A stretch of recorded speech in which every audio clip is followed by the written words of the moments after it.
Someone says, okay, you know the word, you understand the sentence, but suddenly your mind asks, was that friendly, angry, disappointed, serious, or were they joking? This is where many English learners get confused. The problem is not vocabulary. The problem is that the same words can carry completely different feelings depending on the voice. In English tone and emotion, you are going to learn how to hear anger, politeness, humor, sarcasm, excitement, uncertainty, and seriousness through the way people actually speak. By the end, you will stop hearing only English words and start understanding the person behind the words. Subscribe to English Mindset Academy, listen carefully to every example, and get ready to hear English in a completely new way. Let's begin.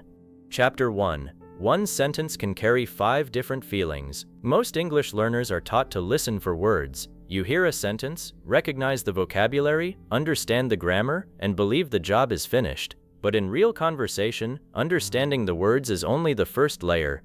The same sentence can sound friendly, angry, surprised, disappointed, doubtful, excited, or sarcastic without changing a single word. This is why you may sometimes understand everything someone says and still walk away wondering, was that person upset with me, or were they joking? Or, did they actually mean that? Imagine someone says, that's interesting. On paper, the meaning seems simple. But listen to how many different messages those 2 words can carry. If the speaker's voice becomes brighter and slightly higher, with energy on the word interesting, they may genuinely be curious. If they say it slowly with little energy, they may simply be trying to remain polite. If they stretch the word and use exaggerated stress, they may be doubtful or even sarcastic. If they say it quickly and immediately change the subject, they may not be interested at all. You understood the vocabulary in every version, but the real message changed because the voice changed. This is the first habit I want you to build. Whenever you listen to English, stop asking only, what words did they say? Begin asking, how did those words sound? Was the voice warm or cold? Fast or slow? Strong or gentle? Did it rise at the end or fall? Which word received the strongest stress? Was there a pause before the answer? Did the speaker sound relaxed, tense, excited, bored, uncertain, or serious? You do not need to become an expert in voice analysis. You simply need to start noticing information that your ears may have been ignoring. Take the word really. It is one of the easiest English words to understand and one of the most useful words for learning tone. Imagine your friend tells you, I got the job. You answer with a bright rising, really? Your voice communicates surprise and excitement. Now imagine someone tells you something unbelievable and you respond with a slower, lower, really? This time you may be showing doubt. Someone makes the same mistake for the 5th time and you say a sharp, really? Now the word may communicate irritation. Someone tells you a funny secret and you respond with a playful, really? Now it can sound amused. The vocabulary never changed. Your ears must learn to hear what happened around the vocabulary. Another powerful example is okay. Learners often treat it as a simple sign of agreement, but in real speech it can carry many emotions. A quick, light okay can sound happy and cooperative. A calm okay may simply mean acceptance. A slow, heavy okay can sound disappointed. A sharp okay may show annoyance. A quiet okay after difficult news can communicate sadness or emotional pressure. This is why memorizing dictionary meanings alone will never give you complete listening ability. Dictionaries tell you what a word can mean. The speaker's voice tells you what the word means in that moment. You may be wondering how you are supposed to learn this when there are so many possible emotions. The answer is not to memorize hundreds of tone rules. That would make listening more difficult. Instead, learn to notice 4 simple things: stress, pitch, speed, and pauses. These 4 signals will already change the way you understand spoken English. Stress means which word the speaker makes stronger. Listen to the sentence. I didn't say he stole the money. If the speaker stresses I, the message may be that somebody else said it.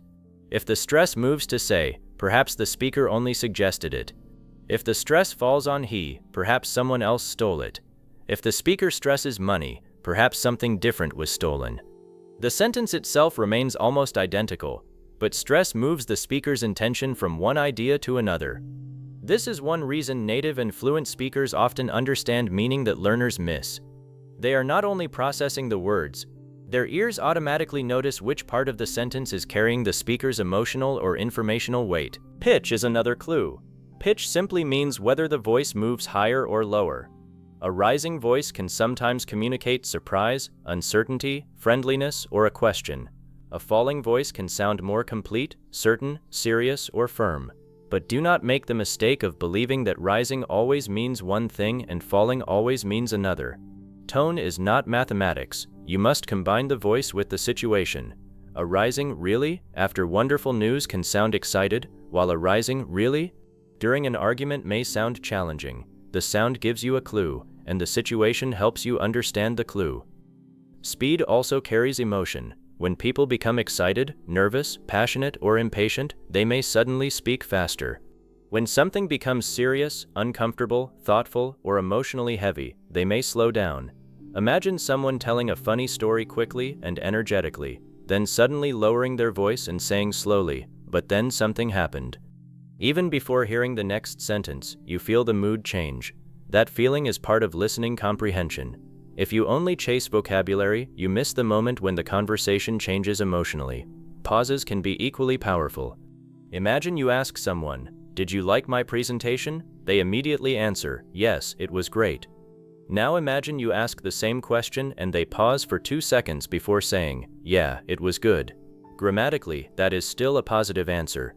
But your brain may sense hesitation. The pause, the weaker adjective, and the tone together may suggest that the person is trying to be kind rather than expressing strong enthusiasm.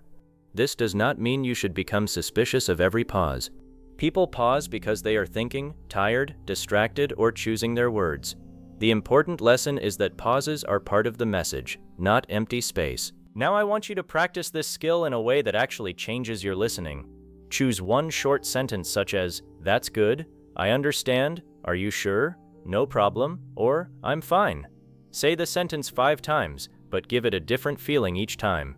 First say it happily, then say it angrily, then say it nervously, then say it sarcastically. Finally, say it as if you are tired and do not want to continue the conversation. Record yourself on your phone and listen back without looking at the screen. Ask yourself, "Can I hear the difference? Which version sounds strongest? Which emotion was difficult to create?" This simple exercise teaches your ears and your voice at the same time. Then reverse the exercise. Find a short piece of natural English from an interview, conversation, podcast, movie scene, or unscripted video. Do not immediately focus on every word. Listen once and ask yourself only one question. What does this person sound like they are feeling? Maybe your answer is excited, annoyed, nervous, relaxed, doubtful, serious, friendly, uncomfortable, or amused. Then listen again and notice what made you think that. Was one word stressed? Did the voice become higher? Did the speaker suddenly slow down? Was there laughter in the voice? Did the sentence become shorter? This second listen is where you begin teaching your ears to connect sound with emotion. Do not worry if you guess incorrectly sometimes. Tone is not always obvious, even for fluent speakers. People have different personalities, cultures, speaking styles, and accents. Some people naturally sound serious when they are perfectly relaxed. Others speak loudly even when they are friendly. Some people use dry humor with almost no change in their face or voice. Your goal is not to read someone's mind with perfect accuracy. Your goal is to stop depending on words alone and begin using all the information available to you. This will also protect you from one common learner mistake, assuming that a strong voice automatically means anger. A teacher may speak strongly because they are emphasizing an important point. A friend may become loud because they are excited. A quiet person may actually be irritated while controlling their voice carefully. Instead of making a decision from one clue, combine several clues. Listen to the words, the stress, the speed, the volume, the pauses, and the situation. The more clues that point in the same direction, the more confident you can be about the emotion. From today, when someone says fine, do not stop at the dictionary meaning, hear the voice. When someone says sure, notice whether it sounds enthusiastic, reluctant, or neutral. When someone says that's great, pay attention to whether the voice agrees with the words. When someone asks, "What are you doing?" notice whether it sounds curious, playful, worried, or irritated. These tiny moments are where real listening begins. You already know many of these words. You do not need thousands of new vocabulary items to start improving this skill. You need to hear familiar English more deeply, because in real conversation, a sentence carries two messages at the same time. One message comes from the words, the other comes from the voice. And when you finally learn to hear both, English stops sounding like a collection of sentences and starts sounding like what it really is: people expressing thoughts, feelings, attitudes, and intentions through their voices. Chapter 2. Hear anger before someone ever says I'm angry. One of the most dangerous listening mistakes in English is waiting for someone to say I'm angry, I'm annoyed, or you're upsetting me. Real conversations usually do not work that way. Emotion often appears in the voice before it appears in the vocabulary. A person may continue using completely normal words while their tone is already telling you that something has changed. Imagine you ask someone, "Can you help me with this?" The first time they answer, "Yeah, sure." Their voice is relaxed and open. A few minutes later, you ask another question, and they say, "Okay." The answer is shorter, but still normal. Then you ask again, and they respond, "I said I'll do it." Now the words are not necessarily rude, but something in the voice feels stronger. The stress becomes heavier, the rhythm becomes tighter, the warmth disappears. Even before the person says anything directly angry, the emotional atmosphere of the conversation has changed. This chapter is not about teaching you to label every strong voice as anger. It is about helping you notice the difference between what someone says and how their emotional state may be changing while they say it. That skill can make you much more comfortable in real English conversations because you stop being surprised by reactions that seem to come from nowhere. The first signal to notice is shortening. When people are relaxed, they often give fuller responses. They might say, "Yeah, that's fine, no problem," or "Sure, I can do that later." When irritation begins, those responses may become shorter. "Fine, okay, I know, right." Short answers do not automatically mean anger, of course. Someone may be busy, tired, shy, or simply direct. But if the person was speaking warmly a moment ago and suddenly becomes brief, that change deserves your attention. This is one of the best ways to understand tone. Compare the person with themselves. Do not ask only, "Does this person sound angry?" Ask, "Do they sound different from how they sounded 1 minute ago?" A naturally quiet person may never become loud. A naturally loud person may not be angry at all. But if their normal speaking style suddenly changes, that change is often more useful than any single tone rule. The second signal is stress becoming harder or more focused. Suppose someone says, "I told you yesterday." If the sentence is calm, it may simply be a reminder. But if the speaker strongly stresses told or yesterday, the sentence can carry frustration. "I told you yesterday." The vocabulary is still simple. What changes is where the speaker puts emotional force. Listen to another example. "I'm doing it." Spoken neutrally, it is just information. But "I am doing it" can sound defensive, especially if someone feels accused of not doing enough. "I said I'm doing it" can sound even more irritated if the speaker feels they are being asked repeatedly. Learners sometimes focus so much on the meaning of the words that they miss this emotional pressure inside the stressed word. The third signal is speed. Anger does not always make people speak faster, but it often changes the rhythm. Some people speed up because they are frustrated and want to release their thoughts quickly. Others slow down because they are trying very hard to control themselves. Both can be important. Imagine someone saying, "No, no, no, that's not what I said." If it comes quickly and strongly, you may hear frustration immediately. Now imagine someone saying very slowly, "That is not what I said." The slower version can sound even more serious because the speaker is giving every word weight.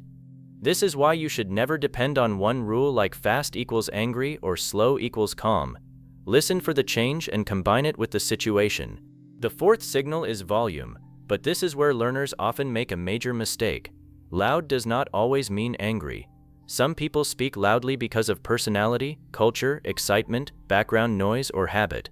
At the same time, quiet does not always mean peaceful. A person who becomes unusually quiet may be very upset. Consider the sentence, "It's fine," shouted loudly. It may clearly sound angry, but spoken quietly with a tight voice and a long pause before it, "It's fine," can also communicate strong irritation or disappointment. The emotional message is not only in loudness. Sometimes anger becomes more obvious when the voice gets controlled instead of explosive. This is why the fifth signal is so important: warmth disappearing from the voice. Warmth is difficult to define with one rule, but you can often hear it. Friendly speech usually has more variation, softer transitions, more natural rhythm, and sometimes small signs of engagement such as, yeah, right, exactly, I see, or light laughter. When someone becomes irritated, their voice may become flatter, tighter, more mechanical, or more distant. Imagine your colleague normally says, "Morning, how are you?" But today they look at you and say only, "Morning." Does that mean they are angry with you? Not necessarily. Maybe they are tired. Maybe something happened before they arrived. This is where context matters. Tone gives you information, but it does not give you permission to invent a story. That point is extremely important for English learners. Tone is evidence, not proof. You are learning to notice emotional clues, not read minds. If someone sounds different, your first thought should not be, "They hate me," or "I did something wrong." Your thought should be, "Something in the tone changed. I should pay attention to the context." This protects you from misunderstanding people while still making you a more sensitive listener. Now let us look at one phrase that teaches this skill beautifully. What do you mean? Say it once with genuine curiosity. What do you mean? Now say it as if you are confused but open to explanation. Now imagine someone has just insulted you and you respond, "What do you mean?" The sentence is identical, but the emotional force changes completely. In the angry version, the stress may become stronger, the pitch may become lower or sharper, and the words may arrive more slowly. Try another sentence. Are you serious? This can express surprise, excitement, disbelief, amusement, or anger. If your friend tells you they won a prize, "Are you serious?" may sound excited. If someone tells you they forgot something important again, the same words may sound frustrated. The sentence alone cannot tell you everything. You must hear the voice and understand the situation together. Here is a powerful listening exercise you can begin today. Find a short scene from a natural conversation.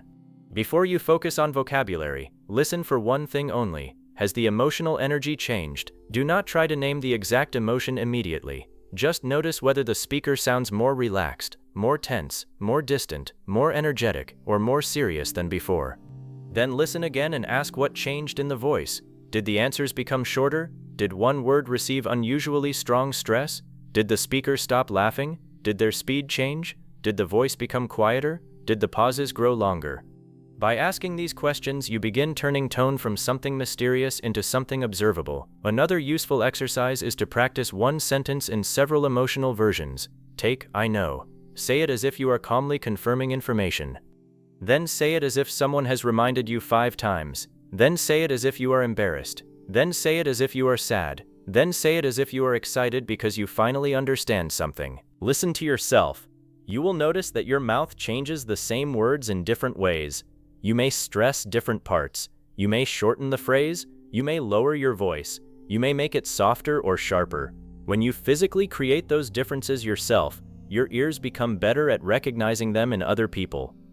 Now consider one of the most common misunderstandings in real conversations. A learner hears "fine." They think, "Fine means okay, so everything is okay." But the speaker may have said it with a flat, closed tone after a disagreement. The dictionary meaning may be positive, but the emotional meaning may be very different. The opposite can also happen. Someone says you're impossible, but says it while laughing warmly with a close friend. A learner who listens only to vocabulary may think the sentence is aggressive, but the tone, relationship, and situation may show playful affection instead. This is why emotional listening must always combine 3 things: the words, the voice, and the situation. If you use only the words, you may miss the feeling. If you use only the voice, you may misread the person. If you use only the situation, you may assume too much. But when all 3 support each other, your understanding becomes much stronger. There is another signal that deserves attention: repetition. When people become frustrated, they sometimes repeat information they believe should already be understood. You may hear, "I already told you," "I said no," I know," or "That's what I'm saying." Again, these phrases are not automatically angry, but repetition combined with stronger stress, shorter responses, and less warmth can tell you that patience may be disappearing. For learners, this is especially useful because you may sometimes continue asking questions without realizing that the other person is becoming frustrated. If you can hear the change earlier, you can respond more naturally. You might say, "Sorry, I just wanted to make sure I understood," or "Okay, I understand now." Tone awareness does not only improve listening, it helps you choose a better response. And this brings us to the deeper purpose of this chapter. You are not learning anger signals so that you can become afraid of conversations.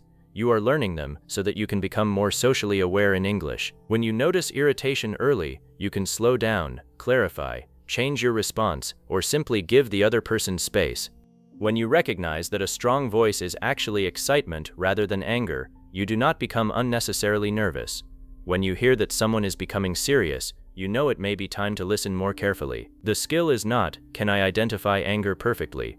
The skill is, can I notice that the emotional tone has changed before the words explain it? That is a much more realistic goal. From now on, when you hear a strong response, do not immediately translate the words and move on. Listen one level deeper. Compare the speaker's voice with how they sounded earlier. Notice whether their answers are becoming shorter. Listen for harder stress, changes in rhythm, unusual pauses, rising tension, disappearing warmth, or a shift in volume. Then ask yourself, what changed, and what might that change be telling me? The more you practice this, the less often emotional changes in English conversations will surprise you. You will begin noticing the moment a relaxed conversation becomes serious, the moment patience begins disappearing, and the moment someone is trying to stay polite even though frustration is entering their voice. You will still listen to the words, but now you will also hear what is happening between the words. And that is where real emotional understanding begins. Chapter 3. Polite words can sound warm, cold, friendly, or distant. One of the most confusing things about English is that a sentence can be perfectly polite on paper and still feel cold when someone says it. You may hear, "Thank you, that's okay, could you please wait? No problem, I appreciate it," or "Have a nice day," and understand every word correctly. But sometimes the speaker sounds genuinely kind and warm. Other times the same words sound formal, tired, impatient, distant, or even slightly irritated. This is where many learners make a mistake. They believe that polite vocabulary automatically creates a polite feeling. It does not. Politeness is not only about the words a person chooses, it is also about how those words are delivered. Imagine you ask someone for help, and they answer, "Of course." If their voice is relaxed, light, and open, you immediately feel that they are happy to help. Now imagine they pause, breathe out, and say a flat, "Of course." The words are still polite, but the emotional message feels completely different. Perhaps they are tired, perhaps they are busy, perhaps they are helping because they feel they have to, not because they want to. Now imagine someone says, "Thank you very much," said warmly, with a natural rise and fall in the voice. It can communicate sincere gratitude. Said very slowly with exaggerated stress after an argument, it can sound sarcastic. Said quickly while the person is already turning away, it may simply be routine politeness. The sentence did not change. The relationship between the words and the voice changed. This is why real listening requires more than asking, "Was the sentence polite?" You also need to ask, did the voice sound warm, neutral, distant, tense, or irritated? Let us begin with one of the easiest emotional differences to hear: warm versus cold. Warm English often sounds open. There may be more movement in the voice, more natural rhythm, softer edges, and small signs that the speaker is emotionally present in the conversation. A person might say, "Oh, thank you, I really appreciate that," and you can hear genuine pleasure in the voice. Cold English often feels more closed. The voice may become flatter, the sentence may become shorter, and the speaker may sound as though they are completing a social duty rather than connecting with you. For example, compare these two responses. Someone says, "Thanks for helping me." The first person replies, "Of course, anytime." The second replies, "No problem." Both are completely acceptable English. Neither person is necessarily rude, but the emotional feeling may be different. The first can sound warmer and more engaged. The second may sound neutral, efficient, or distant depending on the voice. This matters because learners sometimes become unnecessarily worried when they hear short, neutral English. They think, "Did I do something wrong?" Not necessarily. A person may simply have a more direct communication style. They may be busy, they may not know you well, they may naturally speak with little emotional variation. So the goal is not to label every neutral voice as unfriendly. The goal is to become sensitive to degrees of warmth. Another important skill is hearing when politeness is being used to soften something difficult. English speakers often avoid saying things in the most direct possible way, especially when refusing, correcting, disagreeing, or asking someone to change their behavior. Instead of saying, "You are wrong," someone may say, "I'm not sure that's quite right." Instead of saying, "Stop doing that," they may say, "Could you not do that, please?" Instead of saying, "I don't like your idea," they may say, "I'm not completely convinced." The vocabulary sounds gentle, but the message may still be firm. This creates a common problem for learners. They hear soft words and think the meaning is also soft. Suppose your manager says, "Could you try to get this finished today?" A learner may hear, "Could you try," and think the request is optional. But depending on the situation and tone, the real meaning may be much closer to, "This needs to be finished today." The speaker is using polite language to reduce the harshness of the request, not to remove the importance of it. This is why tone and context must work together. If the speaker uses a calm but firm voice, emphasizes today, and speaks without hesitation, the request may carry strong importance, even though the words sound polite. Now listen to another example. "Would you mind keeping your voice down?" The grammar is extremely polite. But imagine someone says it softly, with a friendly smile. It sounds like a gentle request. Now imagine someone has already asked twice, and says, "Would you mind keeping your voice down?" with stronger stress on mind, or voice down. The words remain polite, but frustration may now be entering the message. This is a valuable lesson. People often keep the polite sentence even after the polite feeling has started disappearing. You need to hear both. One of the strongest clues is softening. When people want to sound friendly or respectful, they may soften their voice, reduce the force of certain words, add small phrases, or make a request sound less like a command. Compare "Send me the file" with "Could you send me the file when you get a chance?" The second is grammatically softer. But now compare how it can sound emotionally. If spoken warmly, it feels friendly and patient. If spoken very slowly after the person has already asked 3 times, it can carry hidden frustration. Again, the language may be polite, while the tone carries the real emotional pressure. This is why one of the best questions you can ask yourself is, does the tone match the words? When the tone and words match, understanding is easier. Warm words plus a warm voice usually mean warmth. A serious sentence plus a serious voice usually means seriousness. But when they do not match, pay attention. Someone says, "That's wonderful," but sounds flat. Someone says, "No problem," but sighs first.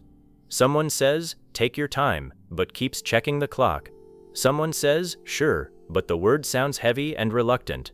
These mismatches do not always mean something negative, but they are clues that the literal sentence may not be the whole message. Let us talk about friendliness, because friendliness is often easier to feel than to define. A friendly voice may contain small changes that show engagement. The speaker may sound more animated. They may respond with small encouraging sounds such as, "Oh really? Nice. That's great. I see. Exactly." Or, "That makes sense." They may also match your energy. If you share good news with excitement and the other person responds with a bright, "That's amazing," the emotional connection feels strong. Now imagine the same person responds, "Oh, good." Again, this does not prove they dislike you. But the difference in emotional energy is something your ears should notice. This is especially important in real conversations because learners sometimes focus so hard on choosing their own next sentence that they stop listening to how the other person is responding. You may be thinking, "What should I say next?" while the other person's voice is already telling you whether they are interested, confused, tired, uncomfortable, or excited. Tone awareness helps you become a better conversational partner, not just a better listener. Now let us look at distance. People often sound more distant when they are speaking formally, protecting professional boundaries, dealing with strangers, or trying not to show too much emotion. A hotel receptionist might say, "Certainly, I can help you with that." A close friend might say, "Yeah, of course, I've got you." Both may be equally helpful, but the emotional style is different. Formal distance is not rudeness. This is very important for learners from cultures where warmth is shown differently. A professional English speaker may sound controlled, neutral, and efficient while still being completely respectful. Do not confuse less warmth with negative emotion. Instead, ask yourself whether the level of warmth fits the relationship and situation. If a stranger at an airport speaks neutrally, that may be normal. If your close friend normally speaks warmly but suddenly becomes extremely formal with you, that change may mean more. Once again, comparing the person with their normal style is often more useful than applying one universal rule. Now think about the phrase, "I appreciate that." Say it sincerely. Imagine someone helped you when you were struggling. Your voice naturally carries gratitude. Now say the same phrase as if someone keeps explaining something you already understand and you want them to stop. I appreciate that. Depending on stress and context, the sentence can become a polite boundary. A learner who listens only to vocabulary may hear gratitude. A listener who hears tone may also notice this person might be politely ending the discussion. That is a much deeper level of understanding. Another useful phrase is, "That's okay." If someone accidentally bumps into you and you say it lightly, "That's okay," you are reassuring them. If someone disappoints you and you say quietly, "It's okay," the words may communicate acceptance while the voice still carries sadness. If someone keeps apologizing and you say warmly, "It's okay, really," you may be genuinely trying to make them feel better. If you say a tight, quick, "It's okay," and immediately stop speaking, the emotional meaning could be more complicated. Notice how often small everyday sentences carry emotional information that no dictionary can fully explain. This is exactly why learners need to practice tone families, not just vocabulary lists. Choose one phrase such as, "No problem." Say it as if you are genuinely happy to help. Then say it as routine politeness. Then say it when you are tired. Then say it when you are slightly annoyed but still trying to remain professional. Then say it when you are reassuring someone who feels guilty. You will hear that the same phrase can live in several emotional worlds. Now choose, "Thank you." Say it with deep gratitude.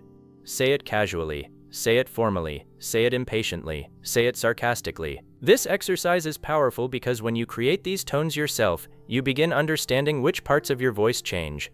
Maybe gratitude makes your voice warmer. Maybe impatience makes the phrase shorter. Maybe sarcasm makes one word longer or more exaggerated. Maybe formality reduces emotional movement. Your own voice becomes a laboratory for understanding other people.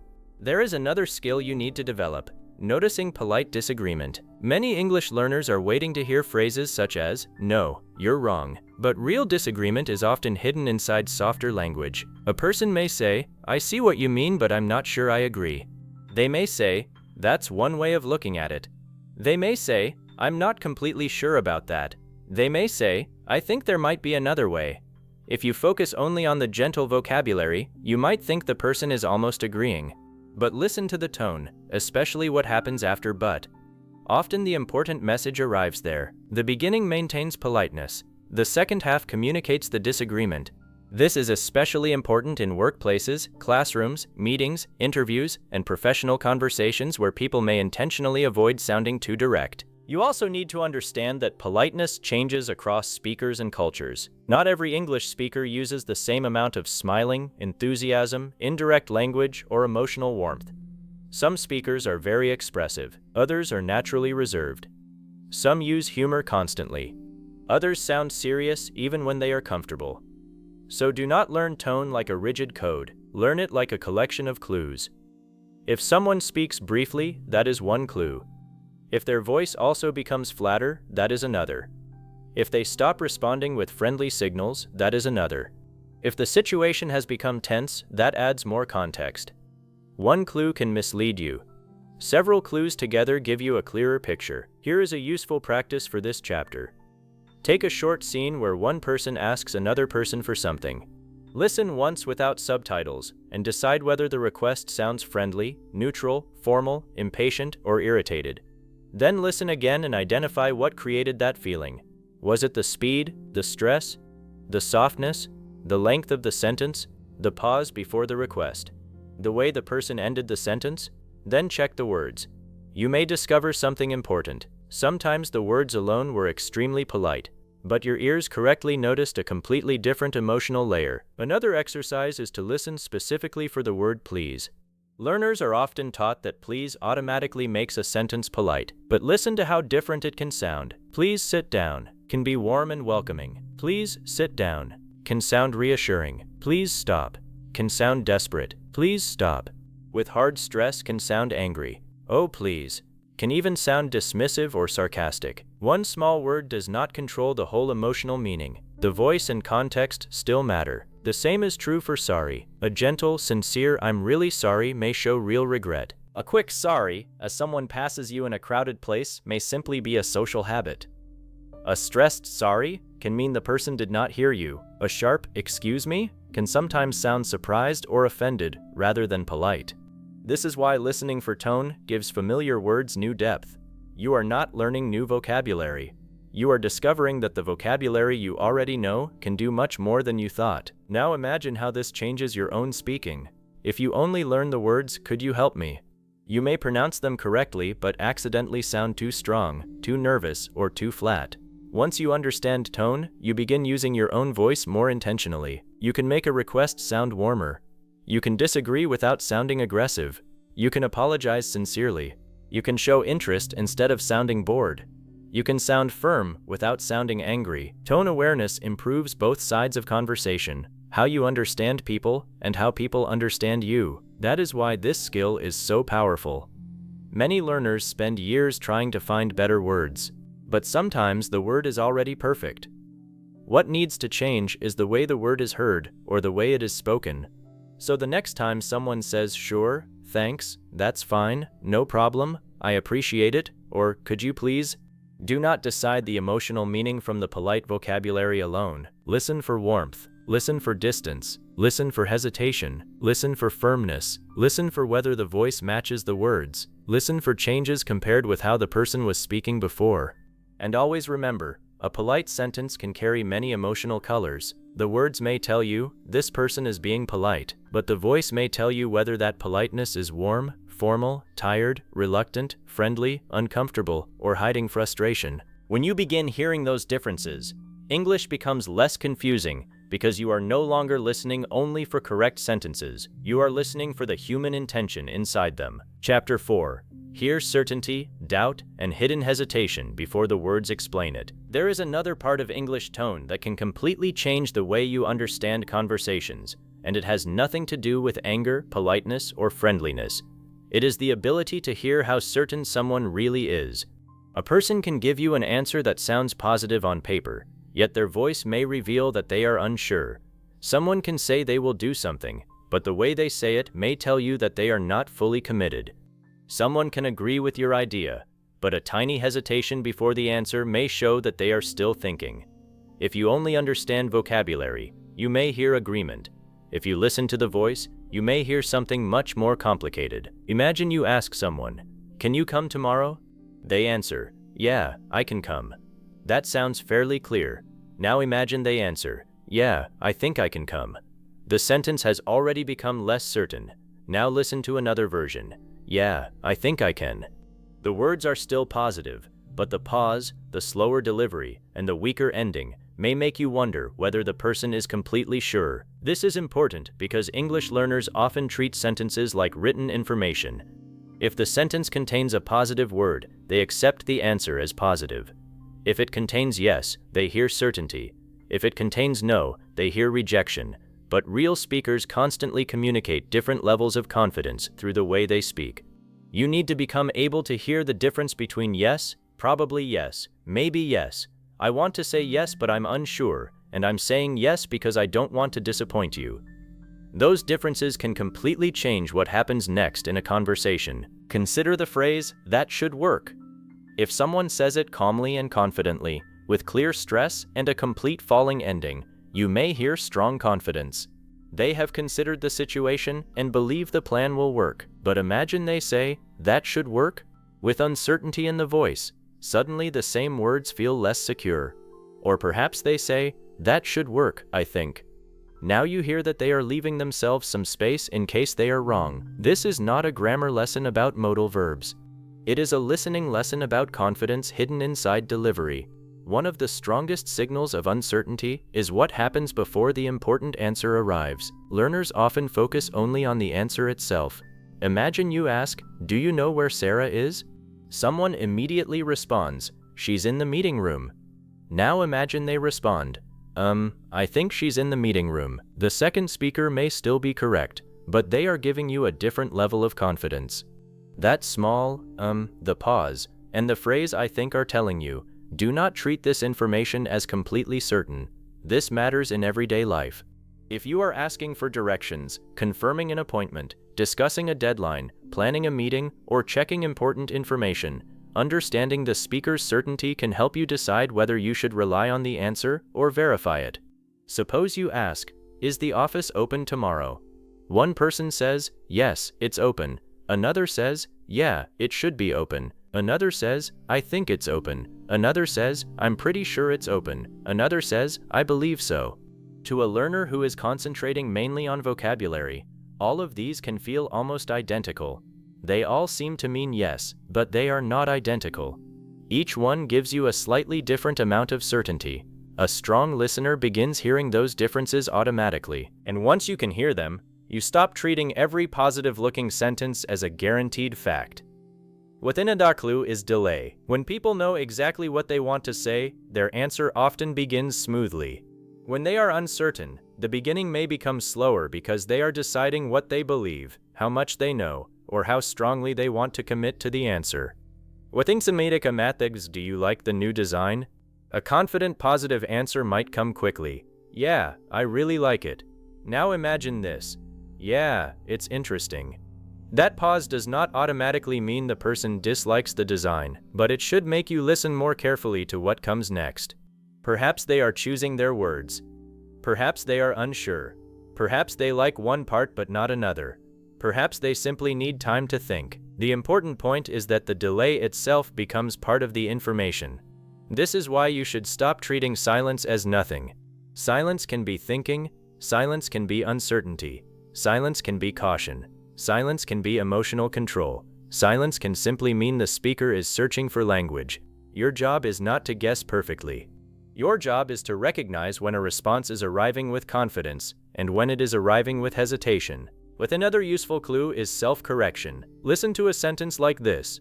"It starts at 6. Actually, no, I think it starts at 6:30. The correction tells you that the speaker is checking their own memory. Now consider. "He lives in London, or somewhere near London, I think." Again, the speaker is reducing the certainty of the first statement. Natural English contains these repairs constantly. People begin speaking before they have completely organized the thought. They revise, weaken, clarify, and correct themselves while talking. If your listening practice comes mostly from perfectly edited educational material, this can feel messy. But in real life, self-correction is extremely useful because it reveals the speaker's thought process. When someone changes "he is" to "I think he is," that change matters. When someone changes "it will happen" to "it should happen," that matters. When someone starts with "definitely" and then adds "well, probably," that matters. Do not listen only for the final information. Listen to how confident the speaker was while building it. You should also learn to recognize verbal cushions that people use when they do not want to sound completely certain.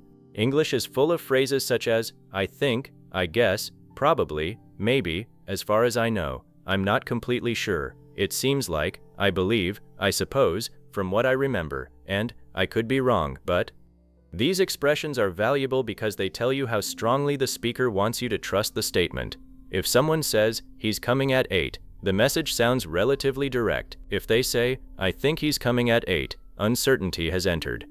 If they say, "I think he might be coming around 8," the certainty becomes even weaker.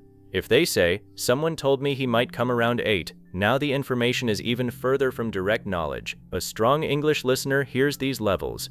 A weak listener often extracts only "he" plus "coming" plus 8 and misses everything else. That is a huge difference. Sometimes the most important words in a sentence are not the main nouns and verbs. Sometimes the small expressions around them tell you how seriously to take the information. This becomes especially important in professional English. Suppose someone in a meeting says, "We can probably finish by Friday." A learner may hear "finish by Friday" and assume Friday is a firm deadline, but the speaker included "probably." That word changes the level of commitment. Now compare. "We'll finish by Friday." "We should finish by Friday." "We can probably finish by Friday." "We're hoping to finish by Friday." "We'll try to finish by Friday." All of these point toward Friday, but they do not promise the same thing. The tone can strengthen or weaken them even further. A confident "we should finish by Friday" may sound reassuring. A hesitant "we should finish by Friday" may make you feel the speaker is not completely certain. This is why fluent listening is not just knowing what each word means.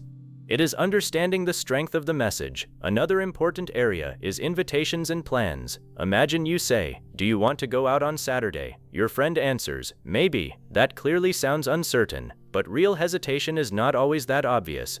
They might say, "Yeah, maybe, let me see." They might say, "I should be free." They might say, "I think that could work." They might say, "Yeah, we could do that." The words are not negative, but none of these is as strong as an enthusiastic, immediate "yes, absolutely." For learners, this matters because you need to understand whether a plan is confirmed or merely possible. You do not want to hear mild interest as a firm arrangement. The same happens when someone offers help. Suppose you ask, "Can you help me with this later?" One person says, "Absolutely, send it to me." Another says, "Yeah, I can probably take a look." Another says, "I can try." These responses are not emotionally equivalent. "I can try" is especially important. It does not mean I guarantee success. It means the person is willing to make an effort. Learners sometimes hear the positive word "can" and assume a stronger promise than the speaker intended. This is where tone awareness protects you from misunderstanding expectations. Now let us go deeper into pitch, because certainty can often affect the way a sentence ends. A confident statement frequently sounds complete. The voice reaches the end and feels finished. An uncertain statement may sometimes sound as though it is still open. The voice may lift slightly, become lighter, or lose strength near the end. But remember, this is not a universal rule. Speakers, dialects, cultures, and personalities differ. Some people naturally use rising endings frequently, even when they are confident. So do not turn pitch into a simple equation. Instead, ask, does this ending sound complete, or does it sound as if the speaker is leaving the thought open? That is a more useful listening question. Try saying, "He'll be there at 9. Say it once as if you know with complete certainty. Now say it as if someone told you the time yesterday but you cannot fully remember. You will probably notice differences in your speed, stress, pitch, and energy. You may even automatically add something such as, "I think." This is one reason producing tone yourself is so useful. When your body learns how uncertainty feels in your own voice, your ears become more sensitive to uncertainty in other voices. There is another signal learners often overlook: the strength of the beginning of the sentence. Imagine two people answering the question, "Is this the correct train?" The first says, "Yes, this is the one." The second says, "I think so." The second may even sound friendly and helpful, but the message is weaker. If you are traveling and the information matters, you should hear that difference and perhaps verify it. You could respond naturally with, "You think so?" or "Are you sure?" or simply check the sign. This is an example of tone and certainty directly affecting your next action. English listening is not only about understanding enough to pass a test. It helps you make better decisions inside conversations. Another powerful skill is learning to hear the difference between thinking aloud and giving a final answer. Real speakers often begin with phrases such as, "Let me think." "Well, I guess, it depends." These are not always useless filler. Sometimes they signal that the speaker has not reached the final message yet. A learner may hear the first familiar words and immediately prepare a response, but the speaker is still building the thought. For example, "Do you think I should accept the job?" Someone answers, "Well, the salary is good, but I'm not sure the hours would work for you." If you stop listening after "the salary is good," you may think they are recommending the job, but well signaled that a more complicated answer was coming. Then but changed the direction. Then "I'm not sure" reduced certainty. Listening to real English means waiting long enough to understand the complete attitude, not grabbing the first understandable phrase. This is especially useful when conversations become complex. Fluent speakers often express mixed feelings. They may partly agree and partly disagree. They may want something but still have doubts. They may believe something is likely but not guaranteed. They may support an idea while worrying about one part of it. Language learners sometimes search for a simple answer: yes or no, good or bad, agree or disagree. Real communication often lives in the middle. Tone helps you hear that middle. Consider, "I like it. That sounds positive." Now, "I like it, but I'm not sure it's right for us." The speaker likes the idea but is not supporting it completely. Now, I mean, I like it. If the voice trails away and the speaker hesitates, you may already sense a but coming before they say it. That is a powerful listening skill. You are beginning to predict attitude from the voice. Another area where certainty matters is when people give opinions. Suppose someone says, "This is the best option." That is strong. Now compare it with, "This might be the best option." This is probably our best option. I'm leaning toward this option. I'm not completely convinced, but this may be our best option. These statements do not carry equal confidence. If you hear only best option, you miss the speaker's actual position. This is where advanced listening becomes less about recognizing vocabulary and more about recognizing stance. Stance means the speaker's position toward what they are saying. Are they certain? Are they doubtful? Are they personally convinced? Are they only repeating what someone else told them? Are they making a suggestion? Are they committing to something? Are they leaving room to change their mind? Once you begin listening for stance, conversations become much richer. Here is an exercise that can dramatically improve this skill. Take a short interview, podcast, conversation, or unscripted video. Instead of writing down the main information, create a certainty scale from 1 to 5. 5 means the speaker sounds extremely certain. 1 means the speaker sounds very unsure. Listen to one answer and choose a number. Then ask yourself why. Did they say definitely? Did they hesitate? Did they use I think? Did they correct themselves? Did they say maybe? Did their voice weaken at the end? Did they provide evidence?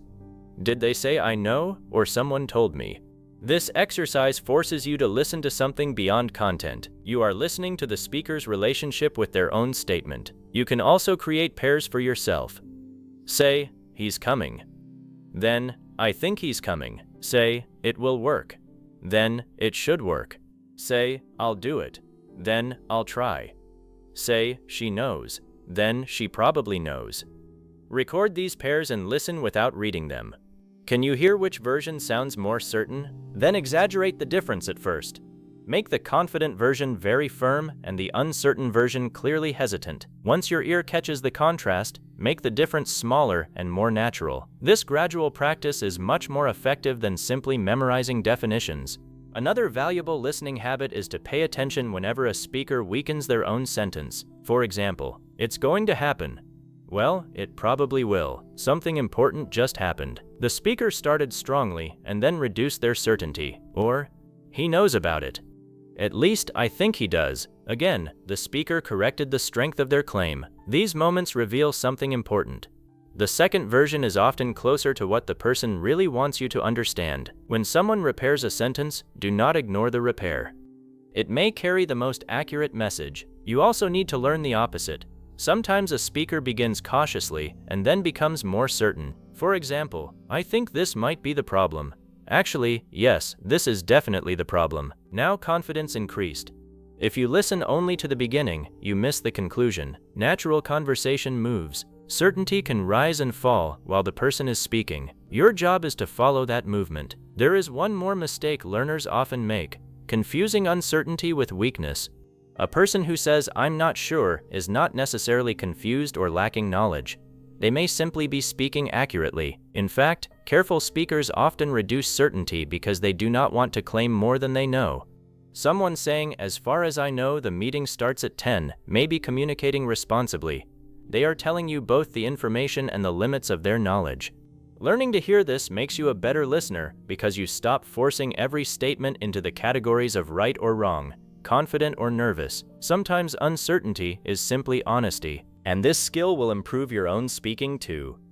Instead of saying, "It is true," when you are not completely sure, you can say, "I think that's true." Instead of promising, "I'll finish it tonight," when you do not know whether you can, you can say, "I should be able to finish it tonight." Instead of pretending to know something, you can say, "As far as I remember."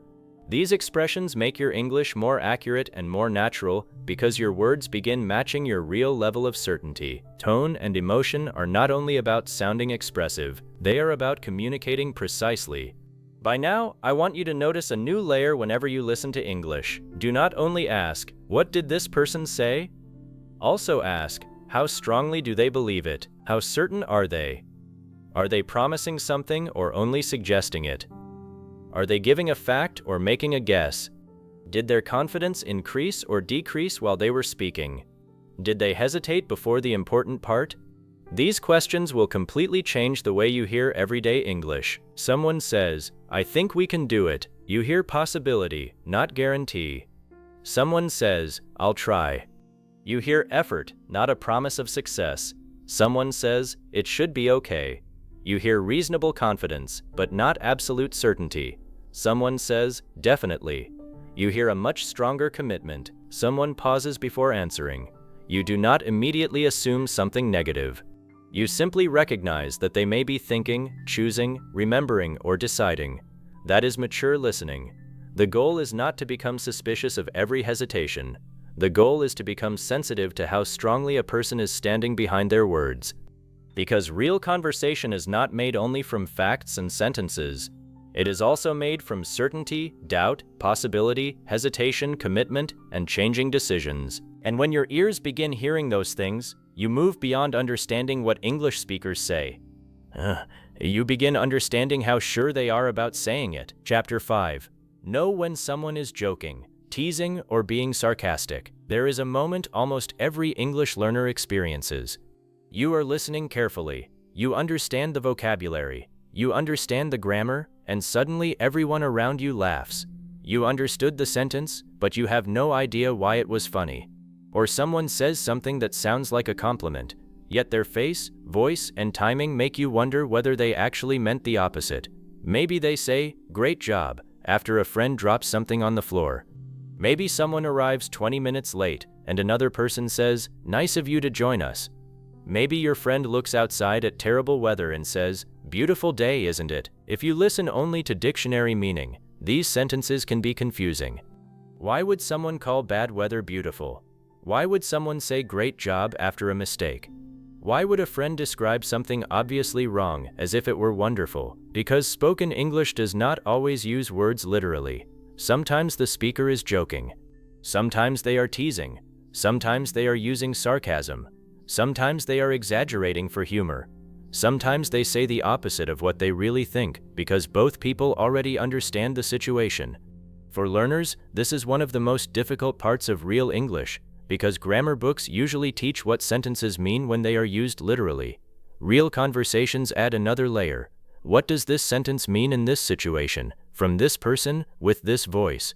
The first skill you need is learning to notice when the words and reality do not match. Suppose it is raining heavily. The streets are flooded. The wind is strong. Your friend looks outside and says, "Perfect weather for a picnic." You know that the weather is not perfect for a picnic. The situation and the words disagree. That disagreement is your first clue that the speaker probably does not want you to understand the sentence literally. This is one of the easiest ways to recognize humor and sarcasm. Ask yourself, does the literal sentence make sense in this situation? If the answer is no, do not immediately assume that you misunderstood the vocabulary. The speaker may be deliberately saying something unrealistic because the contrast itself is funny. Imagine your friend has spent 4 hours trying to assemble a small table. The table finally falls apart. They look at it and say, "Well, that went perfectly." The word "perfectly" is positive, but the situation is clearly negative. The humor comes from that contrast. The speaker does not need to explain, "I am joking." They assume you can see that reality and language do not match. This is where many learners become too literal. They hear perfectly and begin processing it as positive information. By the time they realize something is wrong, the conversation has already moved on. So develop a new habit. Whenever a sentence feels strange, ask yourself, is there a gap between the words and what everyone can obviously see? If there is, humor may be happening. But sarcasm is not only about saying the opposite. English humor has many forms, and learning the differences will make real conversations much easier. Let us begin with playful exaggeration. English speakers often make something much bigger than it really is because exaggeration creates emotion and humor. Someone waits 3 minutes for you and says, "I've been waiting for 100 years." They do not believe 100 years have passed. Someone sees a huge meal and says, "I could feed an entire country with this." They are not making a factual statement. Someone has a difficult day and says, "Today was the longest day in human history." Again, this is not literal. Learners sometimes waste mental energy trying to understand these sentences logically. But once you recognize exaggeration as a common conversational tool, the meaning becomes much easier. The important information is often not the exact words. It is the emotion behind the exaggeration. "I've told you a million times" usually means I have told you many times and I am emphasizing it. "I'm starving" often means I am very hungry, not that the person is literally dying from lack of food. "This bag weighs a ton" means this bag feels extremely heavy. These expressions appear constantly in casual English.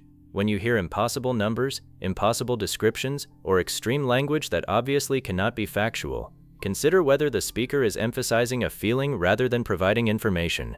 Now let us look at understatement, because English humor sometimes does the opposite. Instead of making something huge, the speaker makes something sound much smaller than it really is. Imagine someone falls into a swimming pool while wearing all their clothes. They climb out completely soaked and say, "Well, that was slightly inconvenient." The situation was clearly more than slightly inconvenient. The speaker intentionally makes it smaller, and that contrast can sound funny. Imagine someone cooks dinner and accidentally burns almost everything. They look at the kitchen and say, "I may have made a tiny mistake." Again, tiny is deliberately too small for the situation. Understatement is difficult for learners because the sentence may sound calm and completely normal. The humor is not always in a dramatic voice. Sometimes it is in how unreasonable the small description is compared with the real situation. This is why context becomes so important. If you understand what happened, you can recognize that the speaker's language is intentionally too weak. Now consider teasing. Teasing is especially difficult because the vocabulary can sometimes sound negative, even though the relationship is positive. Imagine two close friends. One of them takes 20 photographs before choosing one. The other says, "You're definitely not obsessed with taking pictures." The friend may laugh because both people understand the joke. Or someone who is always late finally arrives early, and their friend says, "Who are you, and what have you done with the real Ahmed?" Literally, the sentence sounds bizarre. Nobody believes the person has been replaced. It is playful language used to emphasize unusual behavior. Teasing often depends heavily on the relationship between speakers. The same sentence can feel affectionate between close friends and uncomfortable between strangers. That means you should never learn teasing by memorizing sentences and using them everywhere. You need to understand relationship, situation, and permission. If two friends regularly joke with each other, a playful comment may be completely normal. If you say the same thing to someone you barely know, it may sound rude. This is especially important for English learners because you may hear native speakers joking with close friends and assume that the same language is safe in every conversation. It is not. Real fluency includes knowing not only what English speakers say, but also who can say it to whom. For example, close friends might jokingly say, "You're terrible," "You're impossible," "What is wrong with you?" or "I hate you," while laughing after something funny. Do not automatically copy these expressions with coworkers, strangers, customers, teachers, or people you have just met. The words may be identical, but the relationship changes the meaning. This is why one of the best questions you can ask when you hear playful language is, what is the relationship between these people? Are they close friends, family members, coworkers who know each other well, strangers? Is one person in a position of authority? Have they been joking comfortably throughout the conversation? These details help you understand whether a negative-looking sentence is playful or genuinely negative. Now we need to talk about sarcasm, because learners often treat sarcasm as if it has one special sound. It does not. Sometimes sarcasm is obvious. A speaker may stretch the words, use exaggerated pitch, or sound dramatically enthusiastic about something clearly bad. Imagine someone spills coffee on their shirt before an important meeting and says, "Fantastic, exactly what I needed." The situation tells you they probably do not mean fantastic literally. The speaker might also exaggerate the word fantastic. That exaggerated delivery makes the sarcasm easier to recognize, but sarcasm can also be extremely dry. Someone may say the sarcastic sentence with almost no emotional change at all. This is sometimes called deadpan humor. The speaker says something ridiculous or opposite to reality in a completely serious voice. For learners, deadpan humor can be one of the hardest forms to understand because you may be waiting for laughter or an exaggerated voice, and it never comes. Imagine a person looks at a completely broken computer and calmly says, "Well, that seems healthy." Their face may remain serious. The humor is hidden in the contradiction. That is why you cannot rely only on one sound pattern to identify sarcasm. Instead, combine several sources of information: the literal meaning, the situation, the relationship, what happened immediately before the sentence, and what happens immediately after it. Sometimes the reaction of other people is one of your strongest clues. If someone says something that sounds strange and everyone laughs, you have learned something even if you did not understand the joke immediately. Do not feel embarrassed. Instead, mentally mark the moment. Ask yourself, what expectation did that sentence break? Maybe the speaker said the opposite of reality. Maybe they exaggerated. Maybe they made a surprising comparison. Maybe they referred to something that happened earlier. Maybe they used a phrase with a cultural meaning you do not know yet. You do not need to understand every joke instantly. Your job is to gradually recognize the patterns. Another powerful signal is timing. Humor is often created not only by the sentence itself, but by when the speaker says it. Imagine a group is carrying a heavy sofa upstairs. Everyone is exhausted. After 20 minutes of struggle, someone says, "So, whose brilliant idea was this?" The sentence becomes funny because of the timing. Everyone already knows the situation is difficult.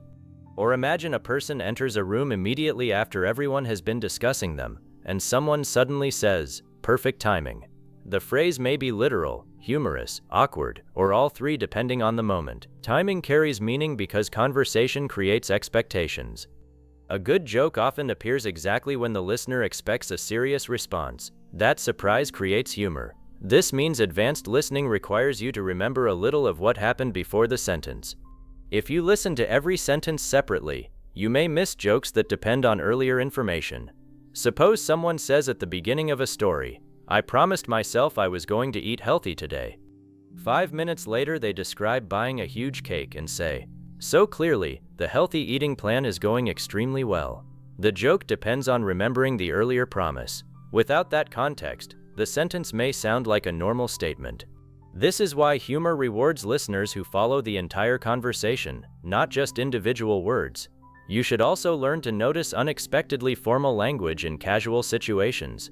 English speakers sometimes become overly formal on purpose because the contrast sounds funny. Imagine one friend takes another friend's French fries. The second friend says, "I would appreciate it if you would refrain from stealing my property." The vocabulary sounds like a legal document, but the situation is only about French fries. That difference between serious language and a small situation creates humor. Or a friend enters a room and someone says, "Ladies and gentlemen, our honored guest has finally arrived." The dramatic formality may be playful teasing, especially if the person is late.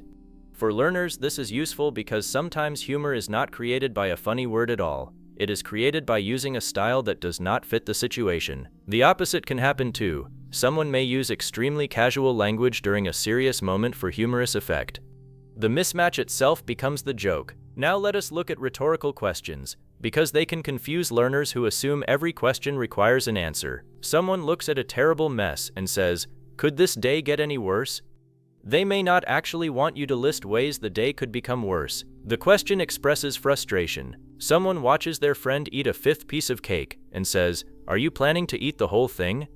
Depending on tone and relationship, this might be a real question, teasing, or playful criticism. Someone does something obviously silly, and their friend says, "What were you thinking?" Sometimes this is genuine anger. Sometimes it is amused disbelief. Again, the sentence type alone cannot tell you the meaning. A question mark does not always mean the speaker needs information. Sometimes the question itself communicates emotion. This is particularly important for learners, because you may rush to answer a rhetorical question literally. Imagine someone spills something and says, "Why does this always happen to me?" You probably do not need to explain the causes. They are expressing frustration. Or someone sees an adorable puppy and says, "How cute is that?" They may not be asking you to measure the puppy's level of cuteness. They are expressing enthusiasm. Learning to recognize these questions makes conversations feel much more natural, because you stop answering messages that were never really requests for information. Another area learners struggle with is mock seriousness. A friend may pretend to be very serious about something small. Imagine you take the last cookie and your friend looks at you and says, "I will never forgive you for this." If the relationship is close and their delivery is playful, they probably do not mean it literally. The extreme seriousness is part of the joke. But this is exactly where learners need caution. If you do not know the person well, do not assume every extreme statement is humorous. Use the whole situation. Did something truly serious happen? Is the person smiling? Was the conversation playful before this? Do they normally joke this way? How do other people respond? The more evidence you have, the safer your interpretation becomes. There is also a type of humor that comes from pretending not to understand something obvious. Suppose your friend says, "I spent way too much money shopping today."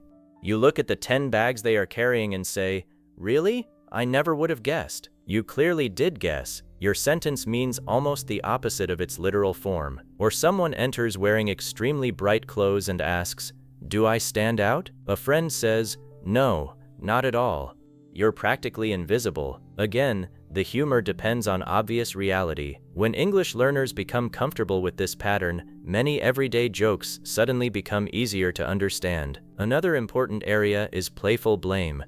Someone may jokingly blame another person for something that is obviously not their fault. The rain starts during a picnic, and one friend says, "Nice job, Sarah, you ruined the weather." Nobody believes Sarah controls the weather. The impossibility tells you it is a joke. A football team loses, and someone jokingly tells a friend who was watching from home, "This is your fault." The listener understands that the blame is impossible or exaggerated. Again, literal interpretation would make the conversation confusing. This is why absurdity can be one of your best clues. If the sentence is obviously impossible, do not assume the speaker has suddenly become irrational. Humor may be operating. Now, one of the most useful skills you can build is learning to recognize signals that happen after the joke. Sometimes the joke itself is difficult, but the next few seconds make it clear. The speaker may smile, their voice may relax, someone else may laugh. The speaker may add, "I'm kidding, I'm joking, just messing with you," or "I'm only teasing." They may immediately continue with the real information. For example, "Yeah, your presentation was terrible." The learner becomes worried. Then the speaker laughs and says, "I'm kidding, you did great." That second sentence tells you how to reinterpret the first. The more real English you hear, the faster you will learn to wait one extra moment before deciding what a strange sentence means. Sometimes the explanation arrives immediately afterward. This is especially useful when dealing with unfamiliar speakers. If you are unsure whether something was a joke, do not panic at the first sentence. Keep listening. You should also become comfortable with saying that you missed the humor. Learners sometimes pretend to understand jokes because they feel embarrassed. Someone laughs, so they laugh too, even though they have no idea what happened. Occasionally that is harmless, but you do not need to do it every time. In a friendly conversation you can say naturally, "Wait, was that a joke? I'm not sure I caught that. What did you mean by that? Sorry, I missed the joke." Are you being serious? These are useful conversational tools. Real communication is better than pretending, and asking sometimes gives you exactly the explanation your brain needs to understand that pattern next time. Another challenge is sarcasm across cultures. Not every culture uses sarcasm in the same way, with the same frequency, or in the same situations. Even among English speakers, some people love sarcasm while others rarely use it. Some friendships are built around constant teasing. Other people dislike teasing completely. This means there is no universal rule saying, "English speakers always joke like this." Your goal is not to become sarcastic. Your goal is to become capable of recognizing when literal meaning may not be enough. That is a safer and more useful target. You should especially avoid copying strong sarcastic expressions before you understand the social context. Humor that sounds friendly between close friends can sound disrespectful when used with the wrong person. Listening skill should develop before imitation. First, learn to recognize. Then learn to respond. Only later, if it fits your personality and relationships, learn to use some forms naturally. Now let us practice how to respond when someone is joking. Many learners understand a joke but suddenly do not know what to say. You do not need a brilliant response. A small natural reaction is enough. You might laugh and say, "Very funny." You might say, "Nice one." You might respond, "Yeah, right." You might simply smile and continue. If someone playfully exaggerates something about you, you can sometimes agree with the joke instead of defending yourself. For example, your friend says, "You're only 20 minutes late today. Amazing progress." Instead of seriously explaining your traffic problem, you might laugh and say, "I know, I'm improving." That response shows that you understood the playful tone. Of course, if the teasing makes you uncomfortable, you do not have to participate.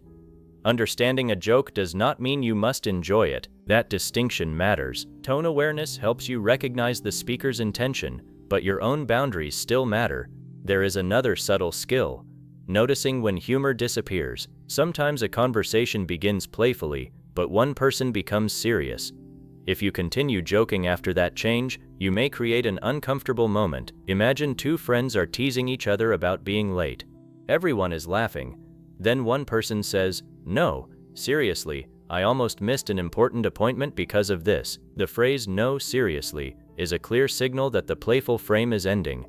Other signals can include a more direct voice, less laughter, a slower explanation, or a shift into specific details. A good listener recognizes the change and adjusts. This is important because conversational skill is not only recognizing humor, it is also recognizing when humor is no longer appropriate. Now let us work on a practical method for learners. The next time you watch an English conversation, do not try to catch 10 new vocabulary words.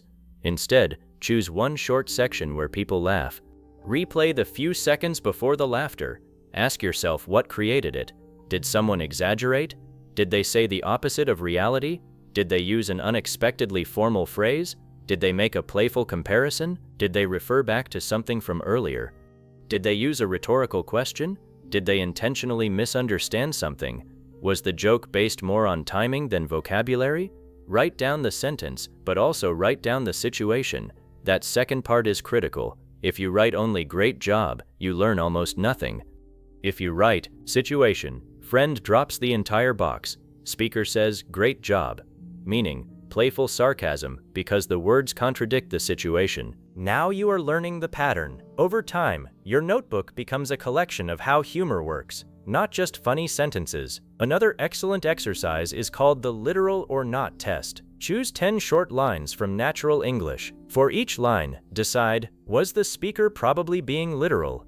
Were they exaggerating? Were they teasing? Were they being sarcastic? Were they using humor? Or is there not enough information to know? That last answer is important. Sometimes there is not enough information. Do not force yourself to choose an emotion when the evidence is weak.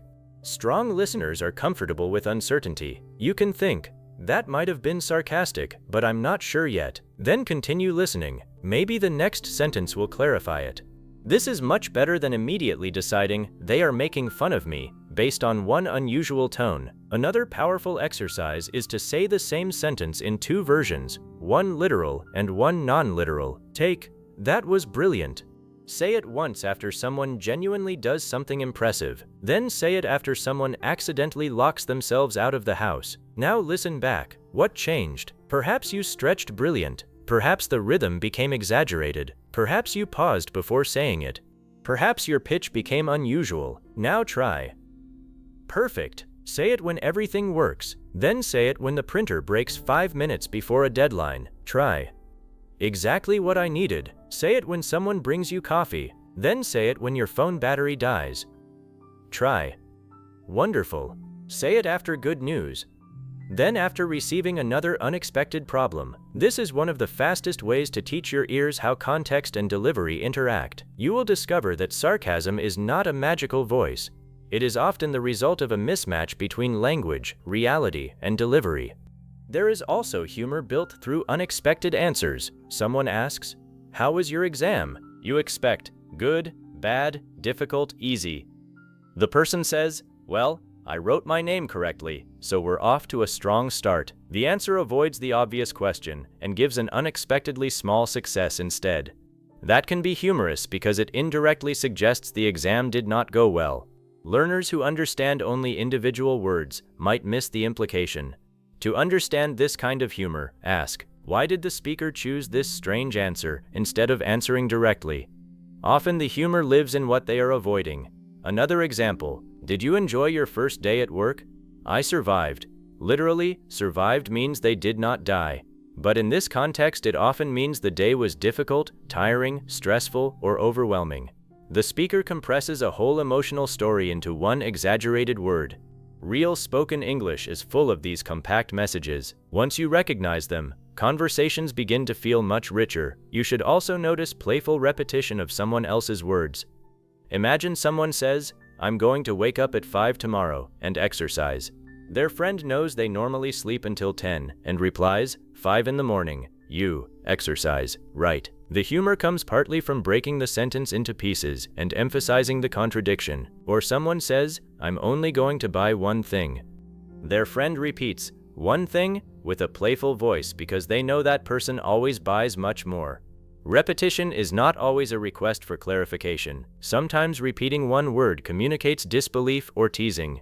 This is very useful for learners because you may hear someone repeat your word and assume they did not understand you. Sometimes they understood perfectly. They are reacting to what you said. Again, context tells you the difference. Now think about the phrase, "Good luck with that." Sometimes it is completely sincere. A friend tells you they have an interview tomorrow.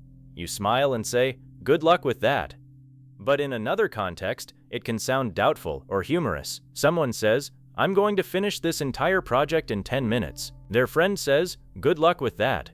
The phrase may now mean, "I do not think that is going to be easy." This is another example of why learners cannot attach one permanent emotional meaning to a phrase. Context activates meaning. Your job is to hear the sentence as part of a living situation.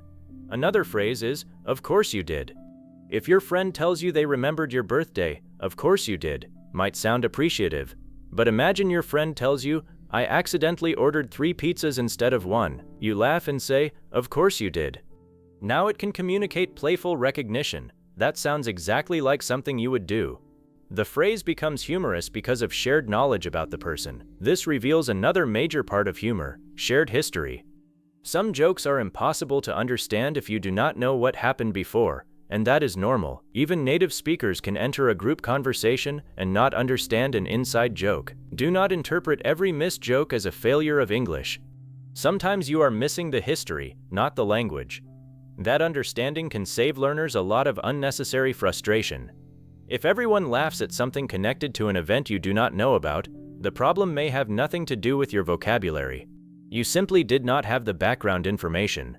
The deeper lesson here is that real communication is built from language plus shared experience. Now let us address a very common learner fear. What if I think they are joking, but they are actually serious?